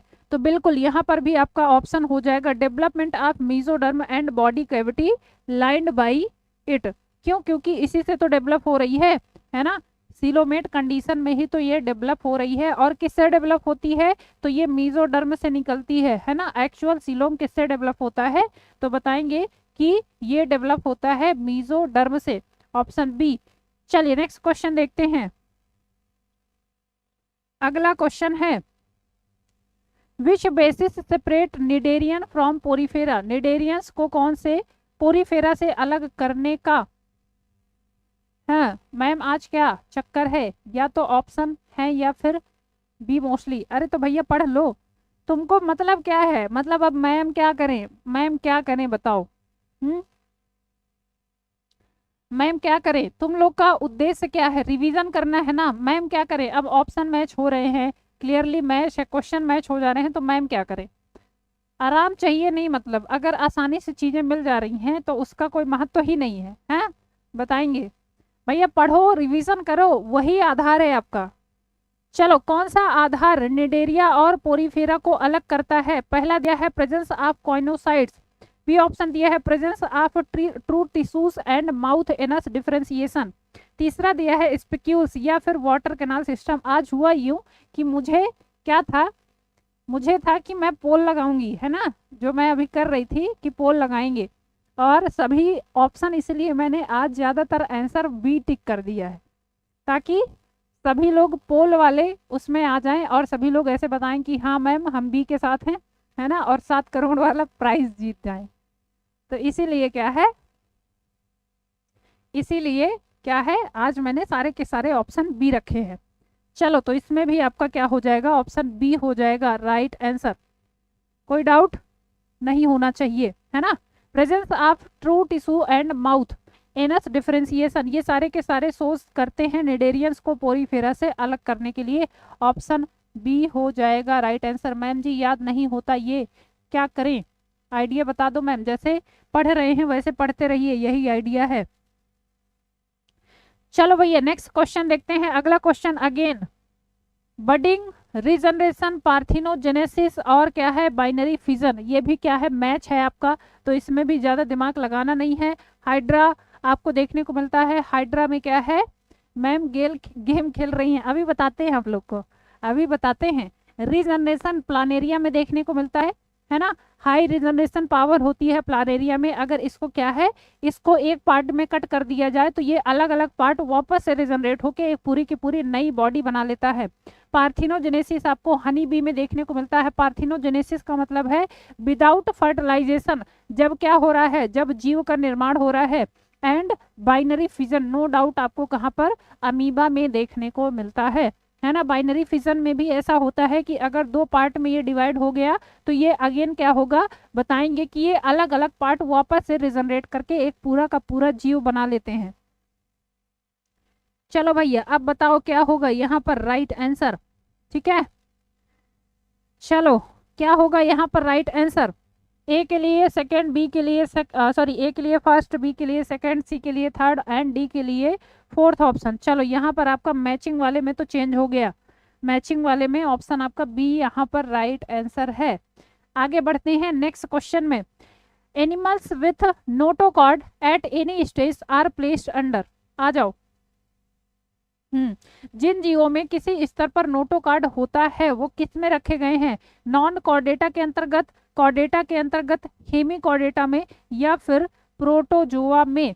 हाँ, ऐसे ही क्वेश्चन, ऐसे ही ऑप्शन क्या है आपके एग्जाम में भी आ जाए तो मजा आ जाए, है ना। ऐसे ही ऑप्शन कह रहे हैं एग्जाम में भी आ जाए तो मैम मजा आ जाए। पढ़ लो बेटा पढ़ लो। चलो भैया इसमें भी आपका ऑप्शन क्या हो जाएगा? ऑप्शन बी कॉर्डेटा के अंतर्गत रखे गए हैं, ठीक है। चलिए आगे बढ़ते हैं, आ जाओ। क्वाइनोसाइट्स या फिर कॉलर सेल अकर्स इन, ये बस एक मात्र संयोग है और कोई ऐसी सेटिंग नहीं हुई है। 30 बी को लगा दो भाई, क्या ही सोचना है, रुको रुको बताते हैं। चलो आ जाओ आगे बढ़ते हैं। मैम अभी गेम खेलेंगी आप लोग के साथ, बहुत मजा आ रही है ना, आज बहुत मजा आ रही है कि मैम आज तो ऑप्शन बी भी ही मैच हो रहा है। बी से बीबी की याद भी आ रही है। हाँ देखो नेहा सिंह जी कह रही हैं बी से बीबी की याद आ रही है। अभी बीवी गेम खेलेगी आपके साथ, परेशान मत होइए, आ जाओ चेंज हुए। कॉइनोसाइट्स या फिर कॉलर सेल किस में पाई जाती हैं? फर्स्ट ऑप्शन आपका पोरीफेरा में, बी ऑप्शन है निडेरियंस में, सी ऑप्शन है प्लेटीहेल्मिन्थीस में, या फिर मोलस्का में। ठीक है, चलिए हाँ, तो यहाँ पर क्या हो जाएगा, ये पाई जाती हैं आपकी कहाँ पर, पोरीफेरा में। चेंज हो गया ऑप्शन, ऑप्शन चेंज। चलो भैया option change. Ma'am paper out, paper cancel. हाँ हाँ, पेपर कैंसिल करवाते हैं अभी, रुक लो तुम लोग, बहुत मजा आ रही है, पढ़ लो बेटा। चलो यहाँ पर आपका हो जाएगा पोरीफेरा में कॉलर सेल पाई जाती हैं, या इन्हीं को कॉइनोसाइट्स भी कहा जाता है। ठीक है, चलो बी वाले तो यहाँ पर गए आज। चलो आगे बढ़ते हैं, नेक्स्ट क्वेश्चन। अगला क्वेश्चन है which term refers to body division into head, thorax and abdomen. Question दिया है कि शरीर का सिर, वक्ष और उदर में विभाजन होना क्या कहलाता है? फर्स्ट ऑप्शन आपका दिया है सेगमेंटेशन कहलाता है, बी ऑप्शन दिया है टेगमेटाइजेशन कहलाता है, सी ऑप्शन है मेटामेरिज्म कहलाता है, या फिर सिफिलाइजेशन कहलाता है। चलो भैया नेक्स्ट क्वेश्चन, क्वेश्चन नंबर 32 के लिए, क्वेश्चन नंबर 32 के लिए जल्दी से आंसर करेंगे। शरीर का सिर, वक्ष और उदर में विभाजन क्या कहलाता है? तो बिल्कुल ये सिफिलाइजेशन नहीं होता बेटा, इसको कहा जाता है टेगमेटाइजेशन। अभी पढ़ा हमने ना, और ये कहाँ पर देखने को मिलता है? ये आपको इंसेक्ट में देखने को मिलता है। क्यों भाई? इंसेक्ट्स में देखने को मिलता है। इंसेक्ट की बॉडी क्या है? हेड, थोरैक्स और क्या? हेड, थोरैक्स और क्या है? एब्डोमेन में डिवाइड होती है, एब्डोमेन में डिवाइड होती है, और ये आपस में क्या है? एक दूसरे से लगे हुए होते हैं, अलग अलग नहीं होते हैं। ठीक है, चलिए तो यहाँ पर ऑप्शन बी आपका राइट आंसर हो जाएगा। क्लियर है? ऑप्शन बी यहाँ पर आपका राइट आंसर हो जाएगा। चलो नेक्स्ट क्वेश्चन देखते हैं। सिविलाइजेशन का मतलब क्या है? सिविलाइजेशन मीन्स, आगे बढ़ते हैं। सिविलाइजेशन मीन्स फर्स्ट ऑप्शन दिया है डेवलपमेंट ऑफ लिम्स, लिम्स का डेवलपमेंट होना, बी ऑप्शन दिया है concentration of sense organ eight head, ठीक है, सी ऑप्शन दिया है डाइजेस्टिव सिस्टम का फॉर्मेशन, या फिर सेल का फॉर्मेशन। तो यहाँ पर बताएंगे यहाँ पर क्या हो जाएगा। बिल्कुल, तो सिविलाइजेशन का मतलब होता है concentration of head, sorry concentration of sense organ eight head, head में, दिमाग में क्या है? डेवलपमेंट हो रहा है किसका? बहुत सारे सेंस ऑर्गन का डेवलपमेंट जब हो रहा है, तो ये आपका ऑप्शन बी हो जाएगा right answer. Clear? Option B यहाँ पर आपका राइट आंसर हो जाएगा। ठीक है भाई, चलिए आगे बढ़ते हैं। Next question, which is the first phylum to show organ system level of body organisation. निम्न में से क्वेश्चन दिया है सबसे पहले अंग तंत्र स्तर का संगठन किस संघ से मिलता है? फर्स्ट ऑप्शन आके दिया है आपका प्लेटीहेल्मिन्थीज, बी ऑप्शन दिया है निडेरियंस में, सी ऑप्शन पोरीफेरा में, या फिर एनिलिडा में। आ जाओ। हाँ, अमृता पांडे जी बोल रही हैं। अब आगे के सारे क्वेश्चंस का भी आंसर बी मेरी तरफ से। तो अमृता पांडे जी यहाँ आपसे यहीं आप क्या करती हैं? गेम से बाहर होती हैं। ठीक है, यहीं आप गेम से बाहर होती हैं। मैम एक टॉपिक के ऊपर एक क्लास करा दीजिए बेटा, अब रहेगा अगले से, अगली क्लास से आपका वही रहेगा, एक टॉपिक के ऊपर ही आपकी एक क्लास रहेगी। बी को लगा दो मैम। काहे बी को लगा दे? सबसे पहले दिया है organ system level of organisation, cnidarians में देखने को मिला है। हाँ भाई, कहाँ पर देखने को मिला है? निडेरियंस में होता है। मार खाओगे, बहुत तेज से हो रहा है, बहुत देर से हो रहा है आप लोग का। हाँ, मैम भी इतनी स्मार्ट हैं, मैम भी गेम खेल जाती हैं। जब तुम लोग को लग रहा है कि ऑप्शन बी ही सही जा रहा है, तो तुक्का लगा देते हैं, इसमें भी ऑप्शन बी। निडेरियंस में टिश्यू लेवल का बॉडी ऑर्गेनाइजेशन होता है। ठीक है, टिश्यू लेवल का। कहाँ हो सारे लोग? हैं, बुद्धि काम नहीं कर रही है। Tissue level of body organisation आपसे क्वेश्चन में पूछा क्या है? देखो भैया, क्वेश्चन में पूछा क्या है? क्वेश्चन में पूछा क्या है? Organ system level of body organisation कहाँ से स्टार्ट होता है? तो बताएंगे organ system level of body organisation आपको देखने को मिलेगा कहाँ से? क्यों मैम, आज अब तक बी था, तो अब क्यों बदल दिया आपने? हम नहीं खेलेंगे ये गेम। गेम खिलाने के लिए रूल चेंज होते रहते हैं बीच बीच में। चलो, तो ये स्टार्ट होता है आपका प्लेटी हेलमिंथीज से, है ना, फ्लैटवर्म्स से आपका organ level of body organisation देखने को मिल जाता है। पोरीफेरा में क्या होता है, पोरीफेरा में बताएंगे, सॉरी, तो यहाँ पर बताएंगे ये होता है सेलुलर लेवल ऑफ, सेलुलर, है ना भाई, सेलुलर ग्रेड लेवल ऑफ हो जाएगा, cellular grade of body organisation, ठीक है। और एनिलिडा में भी आपको organ system level of body organisation, organ system level of body organisation देखने को मिलता है, ठीक। चलिए, तो यहाँ पर, हाँ, यहाँ पर ऑप्शन ए हो जाएगा आपका राइट आंसर। क्लियर, किसी को कोई दिक्कत, कोई समस्या नहीं होनी चाहिए। आगे बढ़ते हैं, next question, presence of flame cells is the characteristics of, presence of flame cells किस पे देखने को मिलता है? फर्स्ट ऑप्शन निडेरियंस में, बी ऑप्शन है प्लेटी हेलमिंथीज में, सी ऑप्शन है आर्थ्रोपोडा में, या फिर कॉर्डेटा में। चलो भैया, फ्लेम सेल्स का पाया जाना किस में देखने को मिलता है? Presence of flame cells is the characteristics of, बिल्कुल, तो ये बताएंगे कहाँ पर, फ्लैटवर्म्स में या फिर प्लेटी हेलमिंथीज में देखने को मिलती हैं, है ना भाई, कहाँ पर, प्लेटी हेलमिंथीज में फ्लेम सेल्स देखने को मिलती हैं। और इनका काम क्या होता है, तो बताएंगे उत्सर्जन के लिए, है ना, एक्सक्रीशन का काम कौन करती हैं, एक्सक्रीशन, एक्सक्रीशन के लिए काम कौन करती हैं, इनमें पाई जाती हैं फ्लेम सेल्स। क्यों भाई, फ्लेम सेल्स पाई जाती हैं, ऑप्शन बी यहाँ पर आपका राइट आंसर हो जाएगा। चलिए आगे बढ़ते हैं, नेक्स्ट क्वेश्चन, अगला क्वेश्चन है, animals with body cavity not fully lined with mesoderm are, जिन जीवों का शरीर गुहा पूरी तरह मेसोडर्म से घिरा हुआ नहीं होता है वो क्या कहलाता है? फर्स्ट ऑप्शन आपका दिया है ए सीलोमेट्स कहलाते हैं, बी ऑप्शन है स्यूडोसीलोमेट्स कहलाते हैं, सी ऑप्शन है सीलोमेट्स कहलाते हैं, या फिर हीमोसीलोमेट्स कहलाते हैं।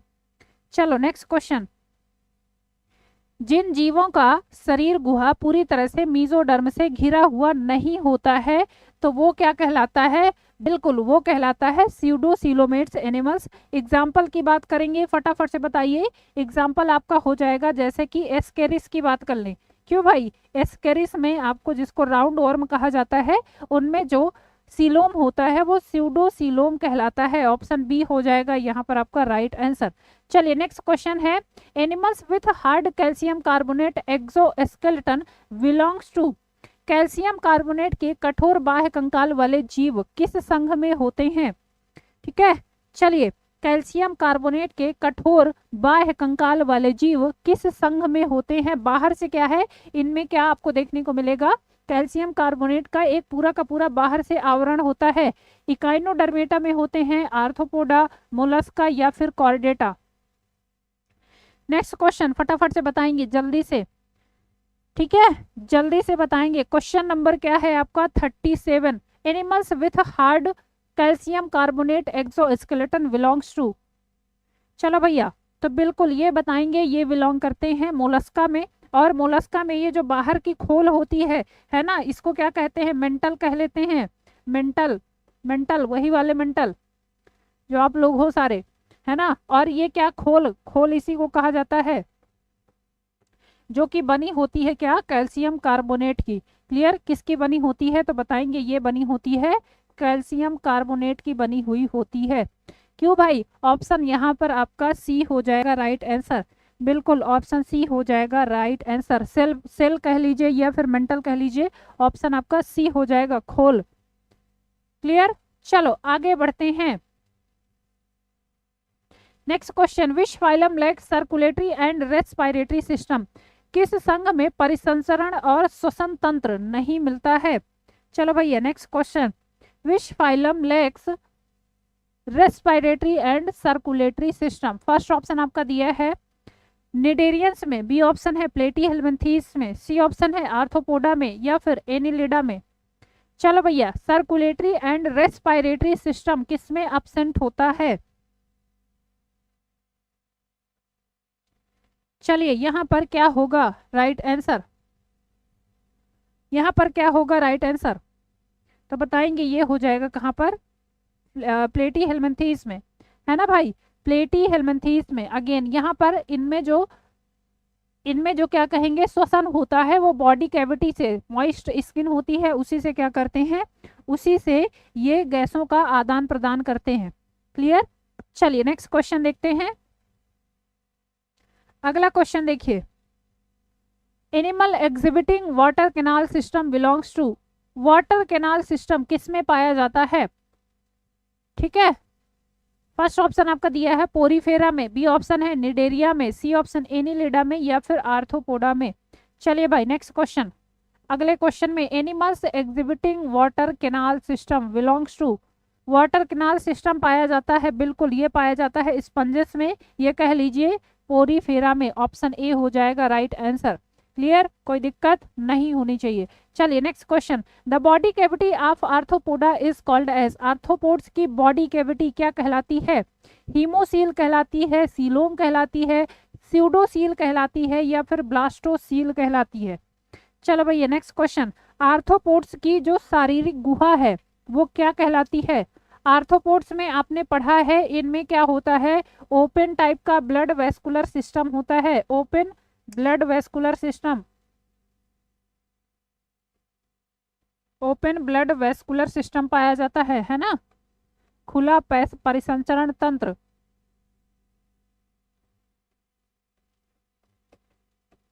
और इसमें क्या है, एक ऐसी कैविटी होती है, एक बाल्टी मान लीजिए एक कुआं है, ठीक है, और सारे के सारे ऑर्गन्स क्या होते हैं, बाल्टी की तरह काम करते हैं, जिसको जो भी चाहिए वो सीधे यहाँ पर आए, यहाँ से ब्लड सीधे ले और वापस लेके जाए, है ना। बाकी कोई पहुंचाने वाली सेवा यहाँ पर नहीं होती है, अपना काम स्वयं करो।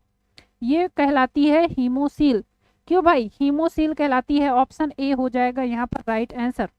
क्लियर, ऑप्शन ए हो जाएगा यहाँ पर राइट आंसर। चलो next question, which is the main basis of classification in animal kingdom, पशु जगत के वर्गीकरण का मुख्य आधार क्या है? चलो भैया जल्दी से बताएंगे। फर्स्ट ऑप्शन है इनका हैबिटेट, बी ऑप्शन है बॉडी ऑर्गेनाइजेशन का पाया जाना, सी ऑप्शन कलर, या फिर साइज का पाया जाना। तो बिल्कुल यहाँ पर बताएंगे इनमें क्या है, बॉडी ऑर्गेनाइजेशन का प्रेजेंट होना, जिस आधार पर कह सकते हैं कि ये डिप्लोब्लास्टिक हैं, ये डिप्लोब्लास्टिक हैं, ट्रिप्लोब्लास्टिक हैं, डिप्लोब्लास्टिक हैं कि क्या है, ट्रिप्लोब्लास्टिक हैं।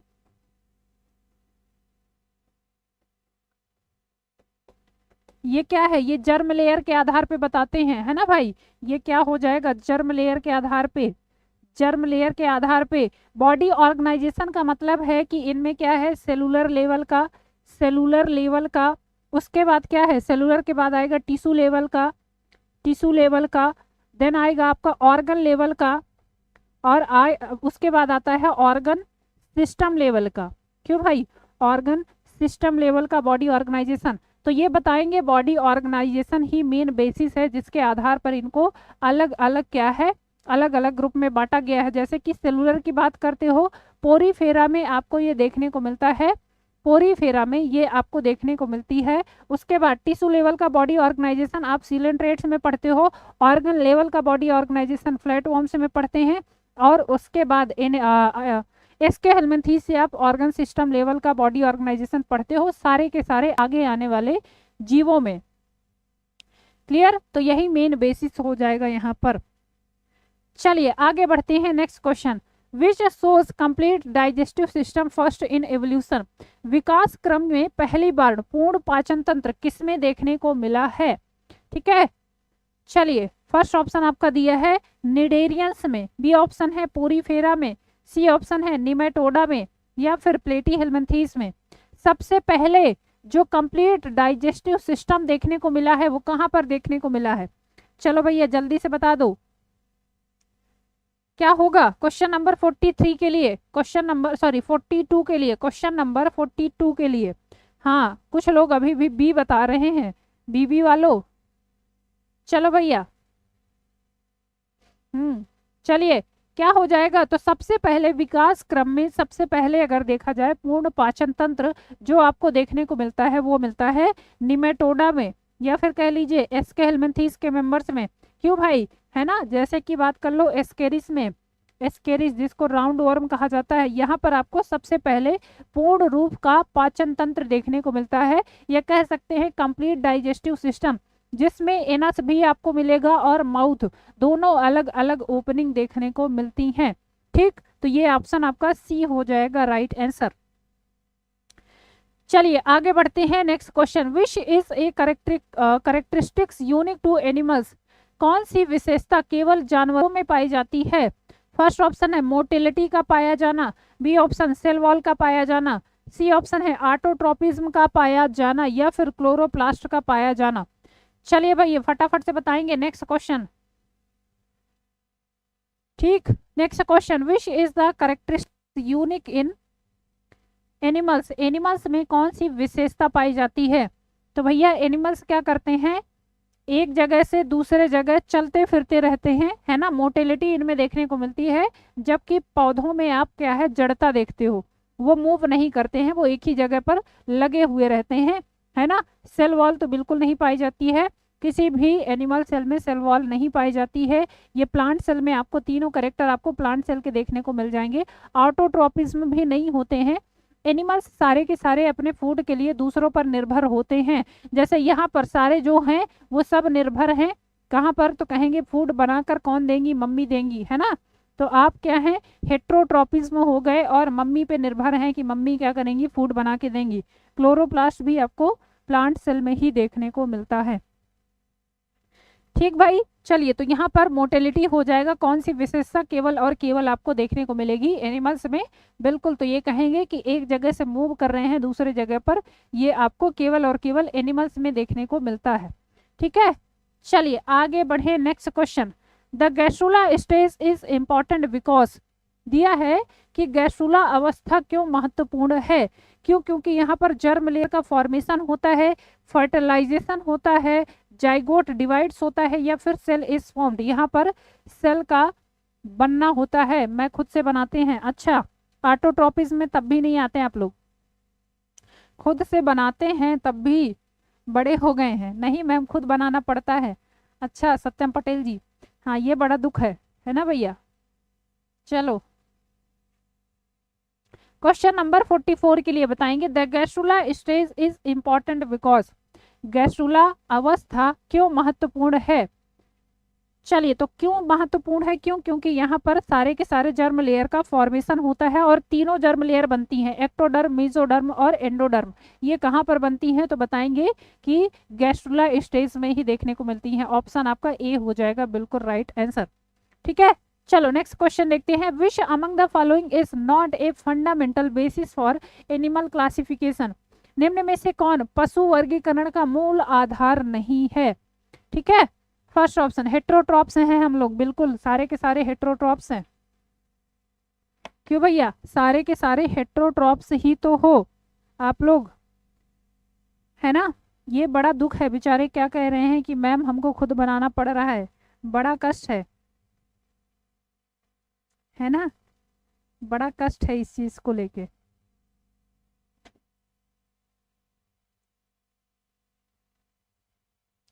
चलो बड़ा कष्ट है इस चीज को लेके कि खाना खुद बनाना पड़ रहा है। Which among the following is not a fundamental basis of animal classification. निम्न में से कौन पशु वर्गीकरण का मूल आधार नहीं है? फर्स्ट ऑप्शन है आपका बॉडी सिमेट्री का पाया जाना, बी ऑप्शन है जर्म लेयर्स का पाया जाना, सी ऑप्शन है हैबिटेट ओनली केवल आवास का पाया जाना, या फिर सीलोम का पाया जाना। चलिए क्या होगा?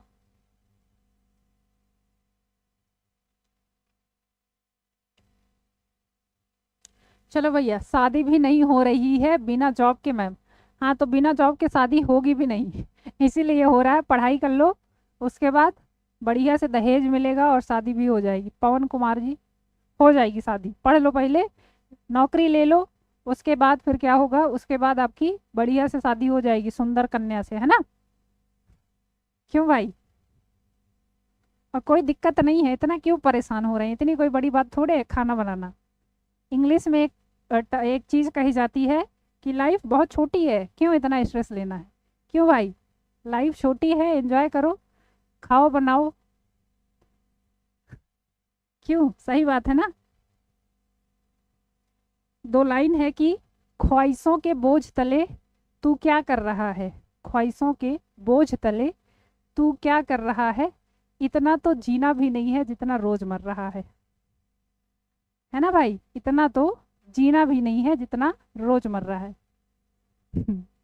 चलिए, तो कोई ऐसी बड़ी बात नहीं है। अगर आप लोग इन छोटी छोटी चीज़ों को ये सोचेंगे कि बड़ी समस्या है, तो भैया बाकी बाकी चीज़ों से कैसे लड़ोगे। अभी तो life is not possible without struggle. बिल्कुल स्ट्रगल तो करना ही पड़ेगा। लाइफ का लाइफ का नाम ही है स्ट्रगल। ठीक है, छोटी छोटी चीज़ें हैं, इतना क्या परेशान होना है ना। इतनी ख्वाहिशें ही ना रखी जाए जिससे हम क्या है, ख्वाहिशों के तले ही दबते रहते हैं। और ये बात तो सच है ना कि इतना तो जीना भी नहीं है जितना मर रहे हैं हम लोग डेली डेली। ये समस्या है, वो समस्या है, ये दिक्कत, ये परेशानी, ऐसा हो गया, वैसा हो गया, क्या होगा क्या नहीं होगा। Sometimes just leave situation, time पे छोड़ दो, चीज़ें अपने आप हो जाएंगी। हाँ, लेकिन उसका मतलब ये नहीं है कि आप काम करना बंद कर दें, काम तो करना ही पड़ेगा। क्यों भाई। चलो अच्छा, आ जाओ नेक्स्ट क्वेश्चन। चलो चलो, है ना। उर्दू की शायरी है, कुछ कुछ लाइन ऐसे अच्छी लगती हैं तो बोल देते हैं कभी कभी हम भी। चलो भैया, next question. Which among the following is not a fundamental basis of animal classification. हाँ, मस्त रहो लाइफ में बस, बिल्कुल बिल्कुल, इसी का नाम तो जिंदगी है मैम। बिल्कुल पूजा चौधरी जी। तो यहाँ पर बताएंगे कि देखो भैया, बॉडी सिमेट्री बिल्कुल जरूरी है ना। बॉडी सिमेट्री के आधार पे तो अलग अलग एनिमल्स को बांटा गया है। जर्म लेयर भी पाया जाना है ना, 2 जर्म लेयर हैं, 3 जर्म लेयर हैं, ये भी डिपेंड करता है। हैबिटेट का यहाँ पर कोई लेना देना है नहीं, है ना। आवास से कोई ऐसा मतलब है नहीं कि ये पानी में रह रहा है तो इसको अलग कर दो, है ना। ये फिर जगह पर रह रहा है तो इसको अलग कर दो। तो यही पर ऑप्शन आपका सी हो जाएगा। सीलोम का पाया जाना, ये भी क्या है, क्लासिफिकेशन के बेसिस पे आ जाता है। ठीक है, खुद से उम्मीद कम कर लेते हैं, लाइफ आसान हो जाती है। बिल्कुल रुचि पटेल जी, वाह क्या बात है। चलिए, ठीक है। चलो अब देखो, सारे सारे लोगों के दुख बाहर आ रहे हैं, कह रहे हैं मैम दुनिया में सुकून की जिंदगी नहीं है, मरने के बाद ही सुकून मिलेगा। मरने के बाद कौन बताएगा कि सुकून कहाँ है। तो जिंदगी जितनी है उसमें जी लो। क्या बोलते हैं, 4 दिन की जिंदगी है, खुशी खुशी जियो, है ना। एक एक चीज होती है, जब आप फोटो क्लिक करवाते हो तो मुस्कुराते रहते हैं, तो कहते हैं कि फोटो क्लिक करवाने के लिए जब आप मुस्कुराते हो, मुस्कुरा के जब तस्वीर सुंदर आ सकती है, तो आप जिंदगी में मुस्कुराइए, आपकी जिंदगी खूबसूरत हो जाएगी, जिंदगी भी सुंदर हो जाएगी, खूबसूरत हो जाएगी। क्यों भाई। चलो अच्छा, नेक्स्ट क्वेश्चन पे आ जाते हैं। Diploblastic animal develop from which germ layers. Diploblastic जंतुओं में कौन सी गर्भ परतें पाई जाती हैं। फर्स्ट ऑप्शन आपका दिया है एक्टोडर्म और endoderm, B option mesoderm only, C option endoderm and mesoderm, या फिर ऑल 3 लेयर्स, सारी की सारी लेयर पाई जाती हैं। चलो भैया, नेक्स्ट क्वेश्चन। डिप्लोब्लास्टिक एनिमल में कौन सी गर्भ परतें पाई जाती हैं। ठीक है, डिप्लोब्लास्टिक एनिमल्स में कौन सी गर्भ परतें पाई जाती हैं, कौन सी जर्म लेयर पाई जाती हैं। तो यहाँ पर बताएंगे बिल्कुल, इसमें क्या है, मीजोडर्म नहीं पाया जाता है इनमें, है ना। मीजोडर्म क्या अब्सेंस होता है, मीजोडर्म नहीं पाई जाती है। एक्टोडर्म और एंडोडर्म केवल पाया जाता है। 46 के लिए डी नहीं होगा बेटा, तीनों जर्म लेयर जब पाई जाएंगी तो वो ट्रिप्लोब्लास्टिक एनिमल में आ जाएगा आपका, है ना, ट्रिप्लोब्लास्टिक में आ जाएगा। चलो 46 के लिए अगेन जो डी बता रहे हैं गलत है। क्यों, क्योंकि 3 जर्म लेयर जब पाई जाएंगी तो ट्रिप्लोब्लास्टिक एनिमल हो जाएगा वो ट्रिप्लोब्लास्टिक। यहाँ पर आपसे डिप्लो, डाई मतलब 2 जर्म लेयर का पाया जाना, एक्टो और एंडो, ऑप्शन आपका यहाँ पर फर्स्ट हो जाएगा राइट आंसर। क्लियर। चलिए नेक्स्ट क्वेश्चन देखते हैं। Which feature distinguish protostome from deuterostome.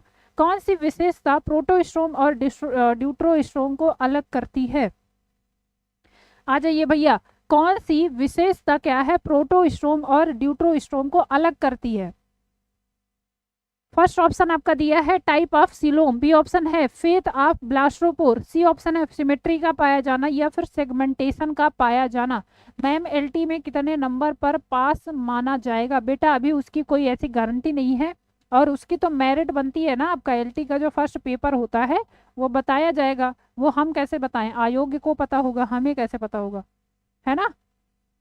वो हम नहीं बता सकते, वो तो मेरिट आपकी बनती है। जितना नंबर डिसाइड किया जाएगा वो अलग अलग कैटेगरी वाइज भी होता है, जनरल, ओबीसी, SC ST वो अलग अलग होता है, तो जो भी आपकी कट ऑफ बनेगी उसके आधार पर ही पासिंग आपका माना जाएगा। चलिए अच्छा, हाँ, ऑन एन एवरेज कह लीजिए कि आपका मतलब 100 के आसपास या 100 के अबव अगर अच्छे हैं, अच्छे मार्क्स हैं तो फिर उसमें दिक्कत नहीं है। बट अभी फिलहाल आप ऐसा मत सोचिए, पास होने वाला उसमें ऐसा कुछ नहीं है। उसमें आपको ये है कि आपका जो मेरिट बनेगी उस आधार पे होता है, ठीक है।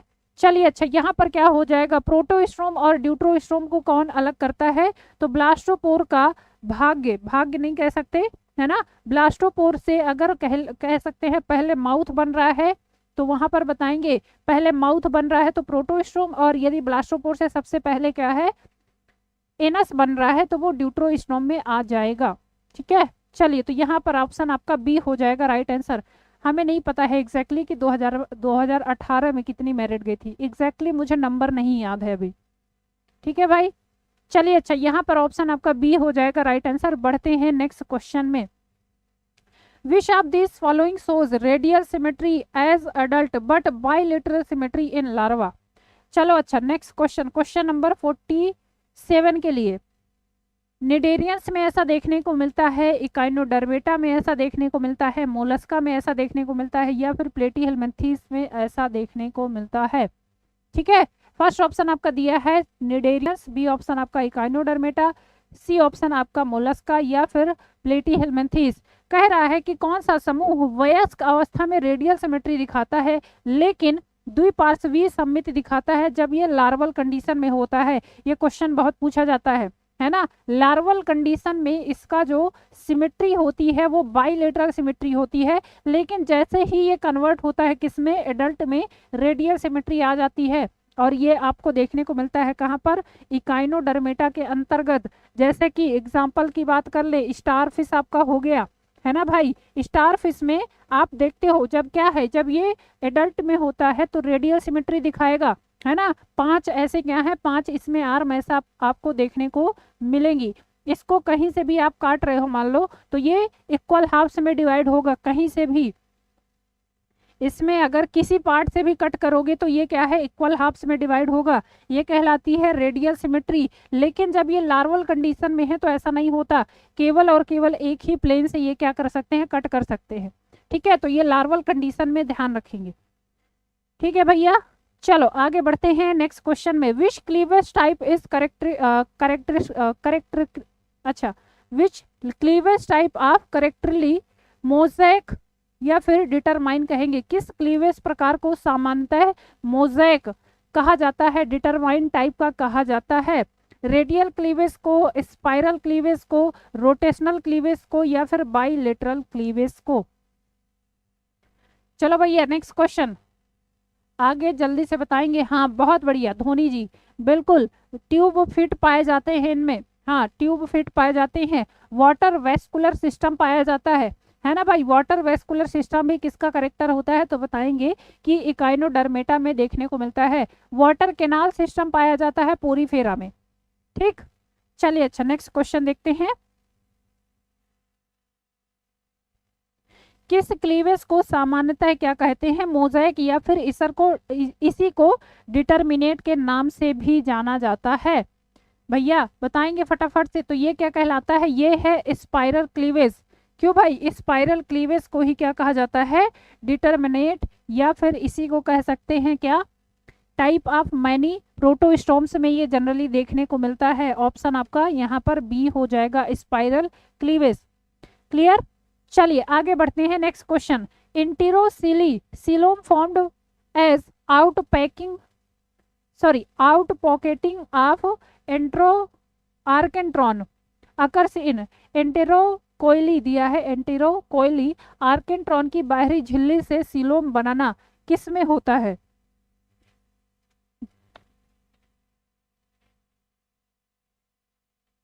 मैम मैं आंसर देता हूं तो एक क्वेश्चन दिखाई नहीं देता है, अपना कैमरा थोड़ा नीचे कर लें। का है भैया, सारे क्वेश्चन तो दिखाई दे रहे हैं, कैसे नहीं दिखाई दे रहे हैं।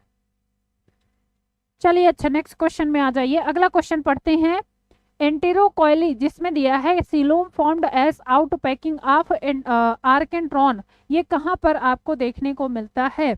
फर्स्ट ऑप्शन आपका दिया है मोलस्का में, बी ऑप्शन आर्थ्रोपोड्स में, सी ऑप्शन है ये ड्यूट्रोस्टोम्स में देखने को मिलता है, लाइक एस इसमें इकाइनोडर्मेट्स और कॉर्डेट्स आते हैं, या फिर इसमें प्लेटीहेल्मिन्थीस में आ जाएगा। क्वेश्चन नंबर 50 के लिए जल्दी से बताएंगे। ठीक है, enterocoely is a type of which, किसका टाइप है, तो ये बताएंगे कि ये टाइप है ड्यूट्रोस्टोम्स का। क्यों भाई, ड्यूट्रोस्टोम्स का ये एक टाइप है जिसमें क्या है, पहले एनस का डेवलपमेंट होता है ब्लास्टोपोर से, देन फिर यहाँ पर माउथ बनता है। और एग्जाम्पल की बात कर ले, लाइक एज आपके इकाइनोडर्मेटा हो गए और कॉर्डेटा हो गए। क्यों भैया, इकाइनोडर्मेटा और कॉर्डेटा, ऑप्शन आपका यहाँ पर सी हो जाएगा राइट आंसर। चलिए नेक्स्ट क्वेश्चन देखते हैं, which feature is most informative for deep phylogenetic classification, गहरे फिलोजेनेटिक वर्गीकरण के लिए सबसे जानकारीपूर्ण विशेषता कौन सी है।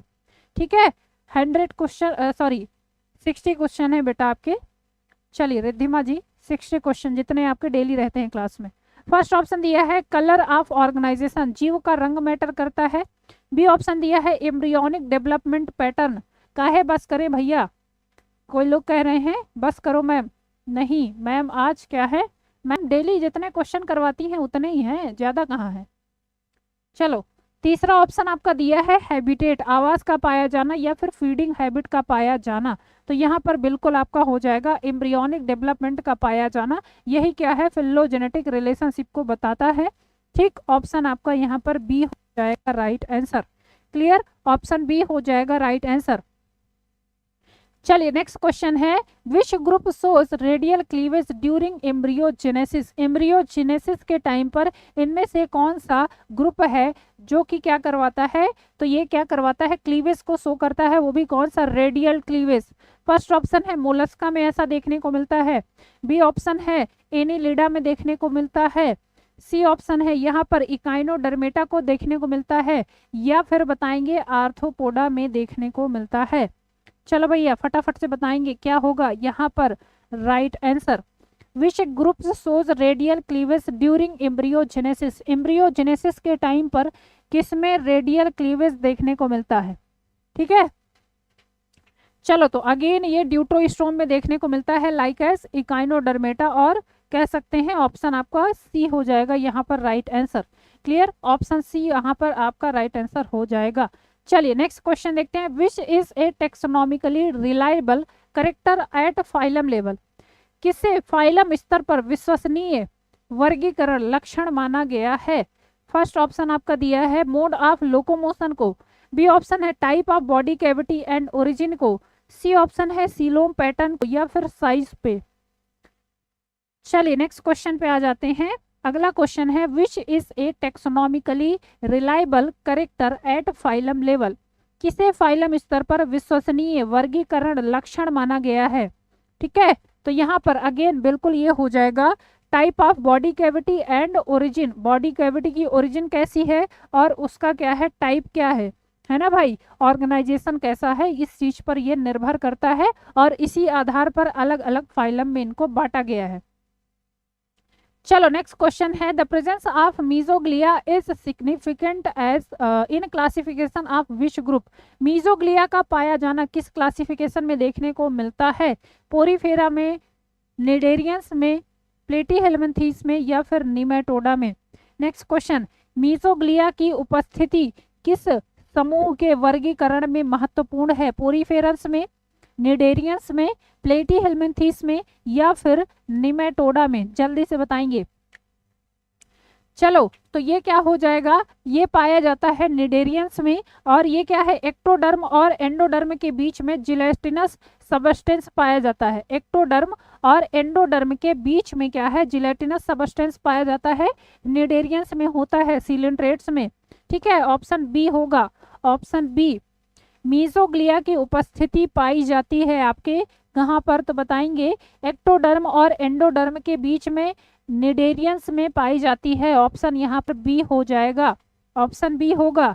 ठीक है, चलिए नेक्स्ट क्वेश्चन देखते हैं, which organ system first appear as a discrete system in platyhelminthes, दिया है कि कौन सा अंग तंत्र सबसे पहले प्लेटीहेल्मिन्थीस के अलग तंत्र के रूप में प्रदर्शित होता है।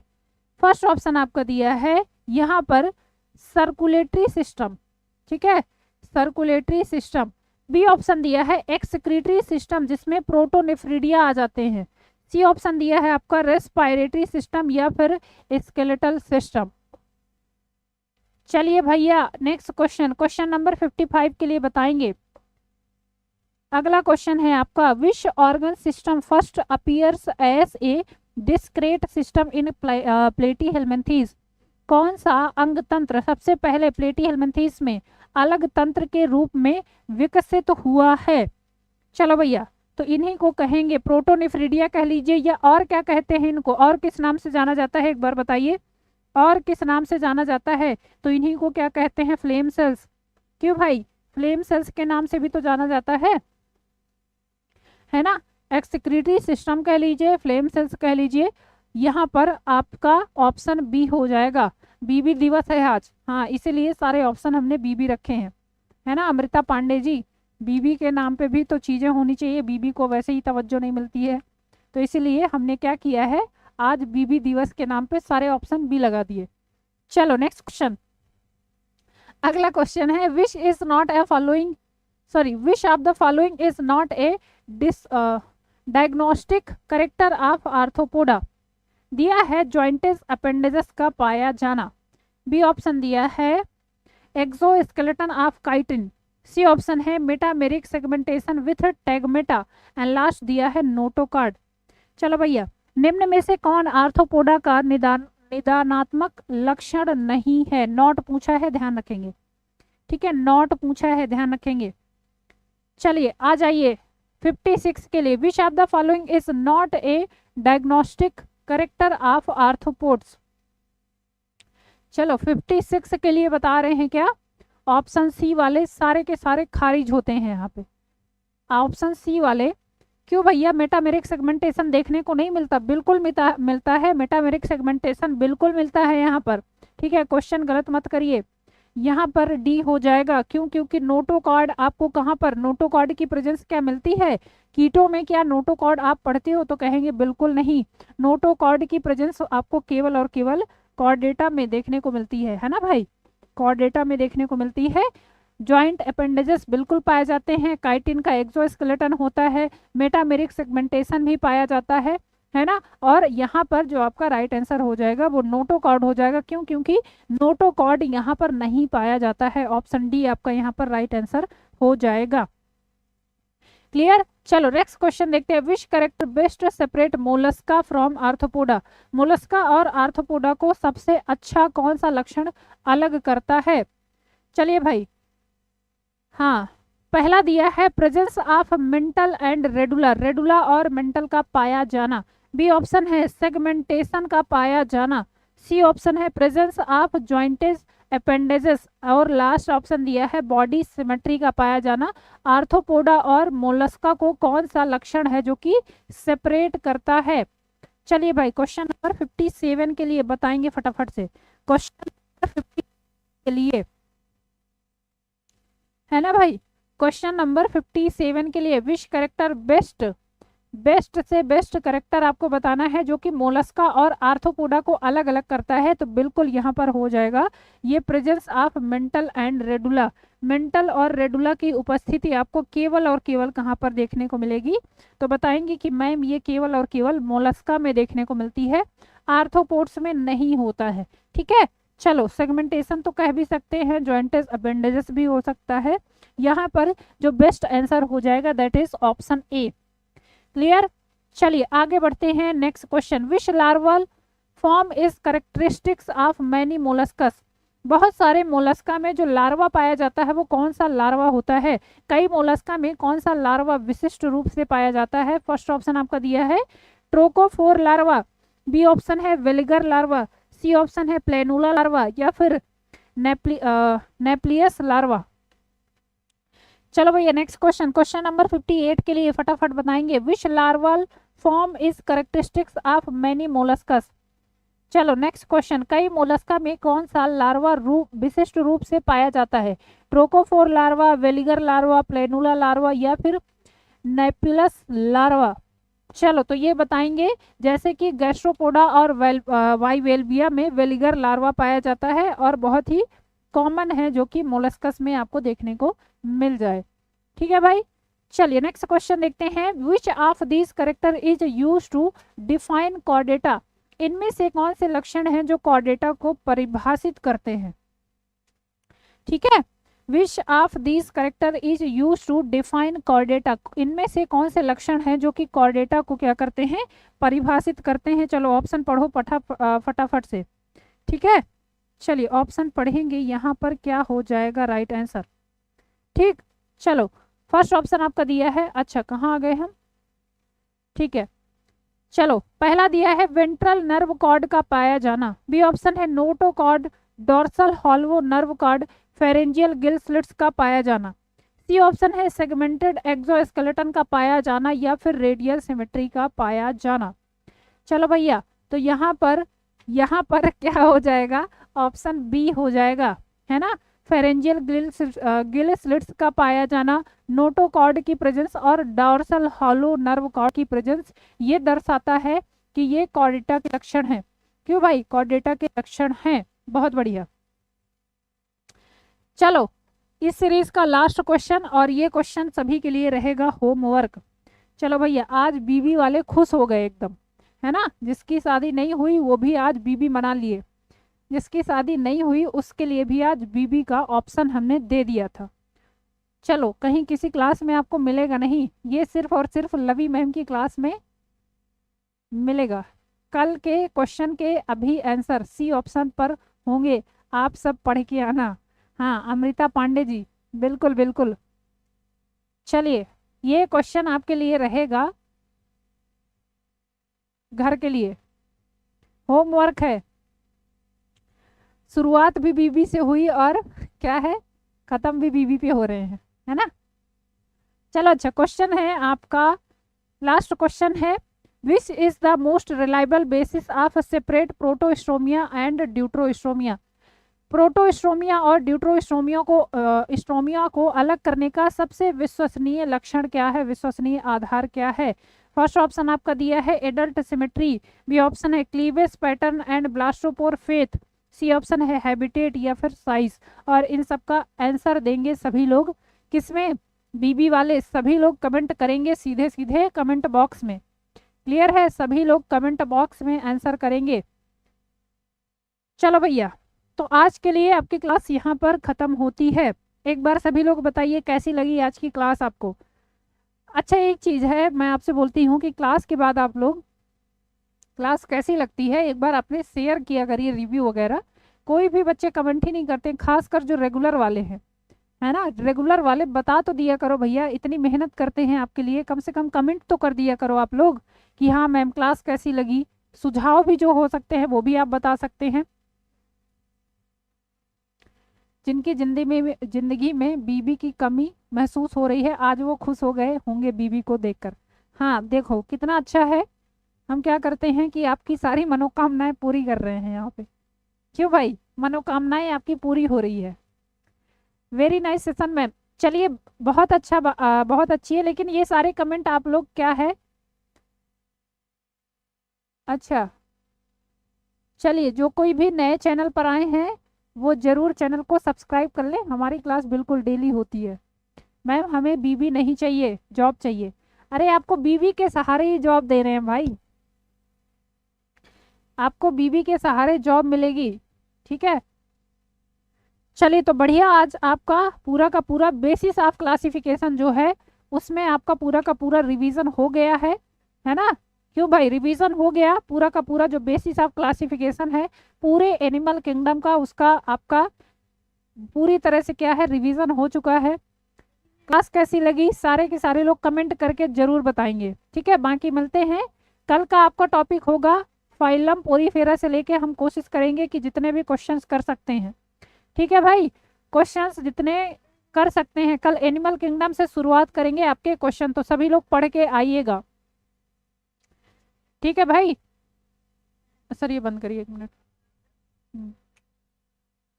मैम कल किस टॉपिक, हाँ कल बता तो रहे हैं, कल का टॉपिक होगा आपका एनिमल किंगडम शुरुआत से, फाइलम पोरीफेरा से स्टार्ट करेंगे। सारे बच्चे रिवीजन करके आएंगे। कल ह्यूमन फिजियोलॉजी करवाना मैम। नहीं बेटा, अभी शुरुआत, अभी जो पढ़ रहे हैं हम सीक्वेंस वाइज चलेंगे, ठीक है, सीक्वेंस वाइज चलेंगे। और ध्यान रखिएगा कल आपका टॉपिक होगा एनिमल किंगडम, पहला लेक्चर होगा पोरीफेरा को लेके।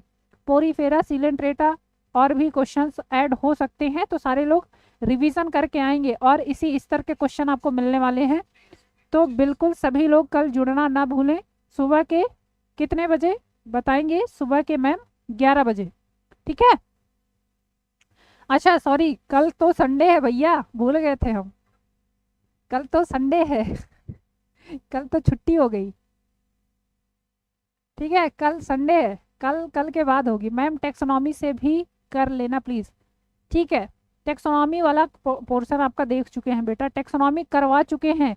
नीरज मौर्य जी आप प्लेलिस्ट पे देखिएगा, टेक्सोनॉमी ही पहली क्लास हुई थी।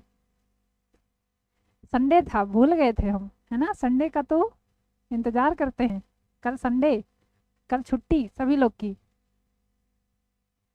हाँ ओके मैम, हम नहा के आएंगे। चलिए, कल संडे है, कल सभी लोग क्या करेंगे, बढ़िया से नहा धो लेंगे। मंडे को मिलेंगे, मंडे से, हाँ मंडे से आपकी एनिमल किंगडम वाली क्लास रेगुलर बेस पर आपकी प्रैक्टिस सेशन चलेगा, ठीक है। और किसी को कोई दिक्कत परेशानी समस्या, किसी को कोई दिक्कत परेशानी समस्या है? नहीं तो फिर आगे बढ़ते हैं, ठीक है। आगे बढ़ते हैं मतलब आज की क्लास यहीं पर हम खत्म करते हैं। चलिए मैम, अपनी क्लास प्लेलिस्ट अलग बनवा दीजिए बेटा। बन गई है हमारी क्लास, ये वाली आपकी क्लास अलग प्लेलिस्ट जा रही है। इसमें आपका पहला जो लेक्चर हुआ था कल हुआ था, और आज ये आपका सेकंड लेक्चर है। मंडे वाली क्लास में आपका नॉन कार्डेट्स वाला, हाँ बिल्कुल नॉन कार्डेट्स से ही शुरुआत करने वाले हैं, तो उसकी अलग प्लेलिस्ट बन चुकी है बेटा, आप देख सकते हो। अंशु जी आपकी प्लेलिस्ट में जाएंगी तो वहाँ पर लवी मैम वाला पोर्शन आपको अलग ही दिख जाएगा, अलग प्लेलिस्ट बिल्कुल बनी है, ठीक है। चलिए अच्छा, तो आज के लिए हम लोग इतना ही रखेंगे। एक चीज़ और है आपके लिए कुछ क्या है जानकारियां हैं। यूपीएलटी ग्रेड और जीआईसी प्रवक्ता के लिए आपके बैचेस चल रहे हैं इस चैनल पर, जो कि पूर्णतः निःशुल्क हैं, कोई भी शुल्क आपसे नहीं लिया जाएगा। और जो सामान्य अध्ययन वाला पोर्शन है उसके लिए, ठीक है। तो जिनका भी ये चीज़ है, उनको सामान्य अध्ययन कहाँ से पढ़ना है, उनके लिए ये बेस्ट चीज़ है। आप आके यहाँ पर ज्वाइन कर सकते हो, एकदम फ्री है, फ्री ऑफ कॉस्ट, बिल्कुल फ्री। चलो बाकी आपको पता है यूपी टेट वाला बैच आपका चल ही रहा है, वो आपका प्राइमरी और जूनियर दोनों बैचेस चल रहे हैं। सारे के सारे सब्जेक्ट आपको बहुत ही शानदार तरीके से पढ़ाए जा रहे हैं, ठीक है, वो भी एकदम free of cost. NCERT batch आपके भी चल रहे हैं, अलग अलग सब्जेक्ट के लिए एनसीईआरटी बैच भी चल रहे हैं, तो ये भी ज्वाइन करना ना भूलें। चलिए ठीक है, तो और इसके अलावा आपको अदर कोर्सेज भी हमारे देखने को मिल जाएंगे, लाइक एस आपकी TGT, PGT, LT, GIC, UGC, net, JRF. उसके अलावा आपके सीटेट के लिए भी क्लासेस चल रही हैं। फरवरी में आपका एग्जाम है सीटेट का, ठीक है। यूपी टेट का चल ही रहा है, एसटेट वाला पेपर आपका हो ही चुका है अभी फिलहाल के लिए, और आगे भी आपकी क्लासेस रहेंगी। DSSS भी, बीपीएससी, केवीएस, एनवीएस का भी आपका पेपर लगा है, तो इसकी भी शानदार क्लासेस हमारे चैनल पर चल रही हैं। आप लोग द स्मार्ट विजन क्लासेस के लिए क्या करिए, इस प्ले स्टोर से ये ऐप डाउनलोड कर सकते हैं, और वहाँ पर आप शानदार तरीके से अपने तैयारी को महत्वपूर्ण तरीके से कंटिन्यू कर सकते हैं, ठीक है भाई। चलिए तो आज के लिए इतना ही, थैंक यू फॉर वॉचिंग, और मिलते हैं आपसे मंडे को, ठीक है भैया, मिलते हैं सभी लोगों से मंडे को। तब तक के लिए ध्यान रखिए, खाते पीते रहिए, ठंडी का मजा लीजिए, और बिल्कुल सभी लोग पढ़ाई जरूर करते रहिएगा। चलिए तो मिलते हैं सभी से कब, मंडे को, क्लियर भाई। मंडे को सेम टाइम सेम समय बिल्कुल 11 बजे से मिलेंगे आपकी रेगुलर क्लासेस पे। चलिए तो आज के लिए इतना ही, मिलते हैं मंडे को, तब तक के लिए ऑल द बेस्ट, पढ़ते रहिए, थैंक यू क्लास।